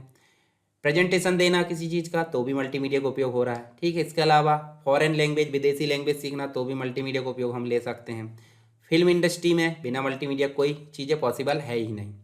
कियोस्क की अगर बात करें, जैसे रेलवे स्टेशन वगैरह, जहाँ भी हमको कियोस्क देखने को मिलते हैं बहुत सारी जगह, तो वहाँ भी मल्टीमीडिया का उपयोग हो रहा है। ग्राफिक्स है, साउंड है, या फिर टेक्स्ट है उसका। मल्टीमीडिया का फ्यूचर क्या है, यानी फ्यूचर में मल्टीमीडिया का क्या स्कोप है, वो चीज़ें हमको देखने को मिलती है। तो ऐसा पूछेगा कि मल्टीमीडिया का भविष्य या फ्यूचर ऑफ मल्टीमीडिया को समझाइए। तो आपको समझाना भविष्य में मल्टीमीडिया क्या क्या क्षेत्र में, जैसे कि मार्केटिंग के क्षेत्र में, शिक्षा, कम्युनिकेशन, बिजनेस है, मनोरंजन है, चिकित्सा है। जैसे हम यहाँ देखें तो यहाँ हमको देखने को मिलता है, देखिए मल्टीमीडिया एसोसिएट प्रोड्यूसर के रूप में आप जो है जॉब पाना है, तो मल्टीमीडिया आपको जो है फ़ायदेमंद होगा। गेम डिज़ाइनर के लिए मल्टीमीडिया फ़ायदेमंद होगा। आर्टिस्ट बनना है मल्टीमीडिया का, तो भी मल्टीमीडिया क्षेत्र में जा सकते हैं। मल्टीमीडिया प्रोजेक्ट मैनेजर आप बन सकते हैं। मल्टीमीडिया वीडियो स्पेशलिस्ट बन सकते हैं। मल्टीमीडिया ग्राफिक्स प्रोडक्शन आर्ट जो है आप कर सकते हैं। वेब डिज़ाइनर आप बन सकते हैं। वेब कंटेंट क्रिएशन स्पेशलिस्ट बन सकते हैं। मल्टीमीडिया प्रोग्राम ऑथरिंग स्पेशलिस्ट बन सकते हैं। तो इन सभी क्षेत्र में जो है मल्टीमीडिया का उपयोग करके आप आगे बढ़ सकते हैं, ठीक है। चलिए इनके लिए आप जो है अपने मन से लिख सकते हैं। उसके बाद है देखिए, ये तो उसी के पॉइंट दिए हो यहाँ पे आप देख सकते हैं। अब जानते हैं वर्चुअल रियलिटी, ऑलरेडी पहले बता चुका हूँ। वर्चुअल रियलिटी का मतलब होता है ऐसी चीज़ जिसे आप सोचते हो कि है वर्तमान में, पर वो रहती है क्या, नहीं रहती, तो उसे हम बोलते हैं वर्चुअल रियलिटी। जैसे मान लो ऐसी घटना, जो मान लो एक हम जो है मूवी देख रहे हैं, मूवी में हम पूरी तरीके से घुस जाते हैं। तो मूवी में जो भी इमोशन होता है, फाइट होती है, ठीक है, फाइट होती है, या फिर उसमें जो है इमोशन ऐसा आता है कि कुछ जो होता है, कुछ दुख हो गया है तो आप रोने लगते हो उन्हीं के साथ में, या फिर फाइट हो रही तो आप जो है एक्शन के मूड में आ जाते हो। ठीक, बहुत सारी चीज़ ऐसी होती है जिसमें आप उसी में जो है इन्वॉल्व हो जाते हैं। तो आप क्या सोचते हो वहीं पे है, पर ऐसा रहता है क्या, नहीं। तो ऐसी चीज़ों को हम क्या बोलेंगे, वर्चुअल रियलिटी।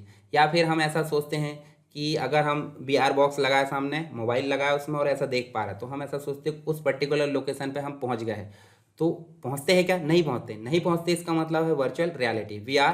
ठीक है, वर्चुअल रियलिटी। तो इसको आप एक बार पढ़ लेना, इसके इतिहास वगैरह सब चीज़ें पढ़ लेना, ये सारी चीज़ें पढ़ाने की नहीं है। अब current uses of virtual reality, architecture में अगर भवन बनाना है, कुछ बनाना है, तो उसका मॉडल हमने तैयार कर लिए वर्चुअल रूप से, हमने देख लिए वहीं पे सारी चीज़ें। ठीक है, और उसके बाद आजकल देखे होंगे ना आपने, मूवी वगैरह में वर्चुअल रूप से काफ़ी चीज़ें उपयोग होती है। जैसे यूएसए की चीज़ें को, यूएसए की जो सिटी है उसके बारे में यही मुआयना करना, तो उसके वर्चुअल मतलब मॉडल हम 3D मॉडल में देख सकते हैं, जैसे आपने आयरन मैन मूवी में देखा होगा। मेट्रोलॉजी में देखें, पूर्वानुमान लगाना है मौसम की भविष्यवाणी, उसके लिए यहाँ पहले से ही उपयोग होता है। मिलिट्री में वर्चुअल रियलिटी उपयोग होती है। मेडिकल साइंस में उपयोग होता है। परमाणु अनुसंधान, मॉलिक्यूलर स्टडीज़ में, ठीक है, ये सारी चीज़ों में हमको वर्चुअल रियलिटी देखने को मिलती है। हेड माउंटेन डिवाइस, जिसके अंतर्गत वर्चुअल रियलिटी पॉसिबल है, तो ये देखिए आप देख सकते हैं हेड माउंटेन डिवाइस है, जिसके साथ में सिंगल ये भी आता है, ये वाला, और साथ में आपका हेडफोन भी आता है। ठीक है, इसके बारे में एक बार पढ़ लेना, HMD इसको बोला जाता है। चलिए, HMD मॉडल अन्य डिस्प्ले तकनीकों का उपयोग करके, जैसे देखिए इलेक्ट्रोल्यूमिनेसेंट डिस्प्ले आता है, इलेक्ट्रो 440 का डिस्प्ले आ जाता है, ठीक है, फाइबर ऑप्टिक आ जाता है, फील्ड इमिशन डिस्प्ले आ जाता है, लाइट एमिटिंग डायोड आ जाता है, प्लाज्मा, जैसे मॉनिटर के प्रकार हमने पढ़े तो उसी प्रकार ये भी अपग्रेड होते जा रहा है। देखिए, वर्चुअल रेटिनल डिस्प्ले आ जाता है। तो ये सब चीज़ें आपको देखने को मिलती है मल्टीमीडिया के HMD के अंतर्गत। ठीक है, चलिए, केव होती है, वर्चुअल केव होती है। जैसे मान लो ये कोई एक एनवायरनमेंट तैयार कर दिया जाता है, इसमें एक व्यक्ति है और उसमें आसपास जो एनवायरनमेंट दिखेगा उसमें व्यक्ति ये फील करेगा कि वो वर्तमान में वहीं है, तो उस स्थिति को बोलते हैं केव। केव मतलब होता है केव ऑटोमेटिक वर्चुअल एनवायरनमेंट। देखिए, नाम आ गया वर्चुअल एनवायरनमेंट, वर्चुअल एनवायरनमेंट तैयार कर दिया जाता है। तो केव मतलब गुफा, तो ऐसी गुफा जहाँ वर्चुअल एनवायरनमेंट होता है तो उसे हम क्या बोलेंगे, केव। ठीक है, इसके बाद हिस्ट्री पढ़ लेना आप एक केप की। ऑथरिंग टूल, ऑथरिंग टूल का मतलब होता है जिसके माध्यम से मल्टीमीडिया में सारी चीज़ों को हम बना सकते हैं, उसको मैनेज कर सकते हैं, ये सारी चीज़ों को बोलते हैं ऑथरिंग टूल। तो ऑथरिंग टूल के अंतर्गत क्या क्या आएगा, क्रिएटिंग और एडिटिंग टूल आ जाते हैं। तो क्रिएटिंग मतलब जैसे पेंटिंग है, ड्राइंग टूल है, 3D मॉडल है, इन सभी के माध्यम से हम मल्टीमीडिया की एलिमेंट को तैयार कर सकते हैं। ठीक है, मेकअप सिस्टम आप देख सकते हैं। उसके अलावा कोरल ड्रा है, ड्राइंग सॉफ्टवेयर के अंतर्गत आ जाता है ये। तो ये सब चीज़ें आप बनाने वाली चीज़ों को लिखना है, जिसके अंतर्गत मल्टीमीडिया के एलिमेंट को आप लिख सकते हो, बना सकते हो, उसे बोलते हैं ऑथरिंग टूल। 3D मॉडलिंग और एनिमेशन टूल के अंतर्गत देखें तो देखिए 3D स्टूडियो मैक्स आ जाता है, स्टार्टा विजन आ जाता है, 3D स्पेकुलर आ जाता है, लोगो मोशन आ जाता है, ठीक है, एक्सट्रीम 3D, ये सब क्या है, 3D बनाने वाले सॉफ्टवेयर है। उसके बाद इमेज और एडिटिंग सॉफ्टवेयर के अंतर्गत देखिए फोटोशॉप है, इसके अलावा कोरल ड्रा के अंतर्गत भी बेसिक काम हम कर सकते हैं, पेंटब्रश है। ठीक है, तो ये काम क्या कर सकते हैं, इमेज एडिटिंग सॉफ्टवेयर। ठीक है, उसके बाद है ऑप्टिकल कैरेक्टर रिकॉग्निशन सॉफ्टवेयर आ जाता है, यानी कि कोई पेज है, पेज को हम स्कैन करके क्या कर सकते हैं, उसको डिजिटल में कन्वर्ट कर सकते हैं। पेज को स्कैन करके किस में कन्वर्ट कर सकते हैं, डिजिटल में, उसे ही बोलते हैं OCR, optical character recognition software. उसके बाद साउंड एडिटिंग सॉफ्टवेयर के अंतर्गत देखें मिडी को प्रोड्यूस करता है, या साउंड फोर्ज आप देख सकते हैं, ABS देख सकते हैं जो मैंने अभी बताया था, ये सब ऑथरिंग टूल के अंतर्गत आते हैं। तो यहाँ हम ऑथरिंग टूल का मतलब आप सिंपल समझ लीजिए, ऐसे टूल जिनके माध्यम से हम मल्टीमीडिया एलिमेंट को बना सकते हैं और उसको एडिट कर सकते हैं। अब लिख दीजिए टेक्स्ट को बनाने और एडिट करने वाले, इमेज को बनाने और एडिट करने वाले, साउंड को बनाने एडिट करने वाले, एनिमेशन को बनाने एडिट करने वाले, और वीडियो बनाने वाले और एडिट करने वाले। ये पांचों चीज़ों के जो सॉफ्टवेयर है उसके बारे में आप लिख दोगे तो आपका जो आंसर है वो ऑथरिंग टूल का कंप्लीट हो जाएगा। तो यहाँ पे हमारा मल्टीमीडिया का सारा जो कंप्लीट रिवीजन है सुपर फास्ट तरीके से हमने देखा है। अगर किसी को फास्ट लगता है तो आप इसको स्लो करके देख लीजिए, ठीक है। चलिए यहाँ पे मैं कुछ क्वेश्चन आपको हल करा देता हूँ। हल कराने से मतलब आपको बता देता हूँ कि मैंने जो पढ़ाया हूँ जो है लगभग उसी से आपको कंप्लीट देखने को मिलेगा। तो मल्टीमीडिया, फंडामेंटल ऑफ मल्टीमीडिया नाम से सॉफ्टवेयर जो सब्जेक्ट है वो आपको देखने को मिलता है। आप देखिए यहाँ पे, यहाँ देख सकते हैं मल्टीमीडिया। देखिए मल्टीमीडिया के विभिन्न एलिमेंट यहाँ पे आपको समझाना, टेक्स्ट है, ग्राफिक्स है, वीडियो है, एनिमेशन, साउंड। मल्टीमीडिया के लिए हार्डवेयर और सॉफ्टवेयर ज़रूरत अभी बात करें हमने, ठीक है। उसके अलावा अगर बात करें यहाँ पे तो हमको क्या देखने को मिलती है, यहाँ देखिए मल्टीमीडिया की आवश्यकता और उसकी उपयोग। यूजेस लिखना है, मैंने बताया था इलेक्ट्रॉनिक मीडिया, न्यूज़पेपर वगैरह भी सभी जगह उपयोग होता है। प्लेन टेक्स्ट और आरटीएफ, देखिए दोनों में अंतर बताना है यहाँ पे। इमेज या ग्राफिक्स जो है, वीडियो है, एनिमेशन, देखिए इमेज और ग्राफिक्स दोनों में अंतर बताना, वीडियो और एनिमेशन में अंतर बताना। उसके बाद mono sound, stereo sound already पढ़ चुके हैं हमने। एनालॉग और डिजिटल साउंड भी पढ़ ली हैं। उसके बाद देखिए आप देखने को मिलेगा ध्वनि, मतलब वही साउंड की बात हो रही है, उसके जो अवयव है, एट्रीब्यूट है, जैसे वेवलेंथ है, फ्रिक्वेंसी है, ये सब चीज़ हमने पढ़े थे, उनको बताना है। विभिन्न प्रकार के फाइल फॉर्मेट जैसे कि MP3 है, डॉट वेव है, ये सब आपको देखने को मिलेगा, ठीक है। मल्टीमीडिया में ग्राफिक्स और उसके महत्व को बताना, ये हमने ऑलरेडी पढ़ लिए। मल्टीमीडिया में उपयोग होने वाले विभिन्न ग्राफिक्स जो है उसकी व्याख्या करना, जैसे GIF है, PNG है, JPG है, इन सबको आपको समझाना है। फिर इमेज कैप्चरिंग मेथड, मोबाइल से कर सकते हैं, वीडियो कैमरा से कर सकते हैं, या फिर स्कैनर से कर सकते हैं। इमेज फाइल फॉर्मेट, वो यही समझाना आपको इमेज फाइल फॉर्मेट में। फोर्थ यूनिट में आपको एनालॉग और डिजिटल वीडियो पूछ रहा है। एनिमेशन क्या है पूछा है, इसके प्रकार पूछा है, तो आपको दो प्रकार के एनिमेशन, सेल एनिमेशन और एक कंप्यूटर एनिमेशन, दोनों को समझाना है। उसके बाद आप देखिए मल्टीमीडिया में उपयोग होने वाले विभिन्न वीडियो स्टैंडर्ड। वीडियो स्टैंडर्ड मतलब होता है आप देख सकते हैं NTSC, PAL और एक मिलेगा आपको SE कैम, ये तीनों को आपको समझाना है, ठीक है। इसके अलावा एनिमेशन बनाने हेतु किसी एक सॉफ्टवेयर की व्याख्या कीजिए। आप फ्लैश प्लेयर को बता सकते हैं, फ्लैश, ठीक है, मल्टीमीडिया ड्रीम व्यूअर, इस प्रकार की चीज़ों को आप बता सकते हो। PAL और NTSC फिर से पूछ लिया। फिर हमको वीडियो फाइल के एक्सटेंशन MPEG, JVI और MJPG, इसके जो है फाइल फॉर्मेट को आपको समझाना है, ठीक है। मल्टीमीडिया के अनुप्रयोग मतलब उसके उपयोग, और भविष्य में मल्टीमीडिया का उपयोग क्या होगा वो बताना, लास्ट में हमने पढ़ा अभी। मल्टीमीडिया में उपयोग होने वाले विभिन्न ऑथरिंग टूल मतलब टेक्स्ट बनाने, एडिट, इमेज बनाने और एडिट करने वाले। उसके अलावा आप देख सकते हैं वीडियो बनाने, एडिट करने वाले, और साउंड बनाने और एडिट करने वाले। मल्टीमीडिया का एंटरटेनमेंट के क्षेत्र में या मनोरंजन की जो इंडस्ट्री उसमें क्या उपयोग है उसका उदाहरण बताना है, ठीक है। वर्चुअल रियलिटी क्या है, बूम, केव हमने देखे, केव अभी देखे थे ना। केव मतलब एक प्रकार की वर्चुअल एनवायरनमेंट जहाँ पे फील होता है कि हम सही में वहाँ हैं। ये देखिए ऑथरिंग क्या है, ऑथरिंग के विभिन्न जो मुद्दे हैं, मतलब एक प्रकार से मल्टीमीडिया के अंतर्गत वो उनको समझाना, वही टूल्स को समझाना है। तो यहाँ पे हमारे जितने भी हमने पढ़ा है, आई होप सारी चीज़ें आपको समझ में आ गई होगी। आप एक बार PDF पढ़ लीजिए, एक बार चाहे तो आपने फुल वीडियो नहीं देखा, फुल वीडियो देख के आप रिवीजन भी कर सकते हैं, या नहीं कर रहे हैं तो इसको पढ़ के आप, ये वाला जो वीडियो है इसको पढ़ के आप जो है PDF पढ़ लीजिए। PDF आपको टेलीग्राम में मिलेगी। इसके अलावा आपको फिर से एक बार और बता देता हूँ मैं कि आपको यूट्यूब में जाना है, और यहाँ पे अरविंद टिप्स जो चैनल है एक इसी का पार्ट है, इसमें जाकर वीडियो में पेपर कैसे सॉल्व करें वो देखना है। और दूसरी चीज़ जिसमें आप अभी वीडियो देख रहे हो, सरकार स्टडी वेब्स एजुकेशन, इसके अंतर्गत जाके आपको प्लेलिस्ट में जाना है, और प्लेलिस्ट में जाने के बाद आपको यहाँ पे जाकर जो PGD से फर्स्ट है प्लेलिस्ट, इसके अंदर जाकर आपको अपने सारे एलिमेंट मिल जाएंगे। आप किसी भी सब्जेक्ट की पढ़ाई वहाँ से कर सकते हैं और इंपॉर्टेंट क्वेश्चन जान सकते हैं। आई होप आपको सारी चीज़ें क्लियर हो गई होगी।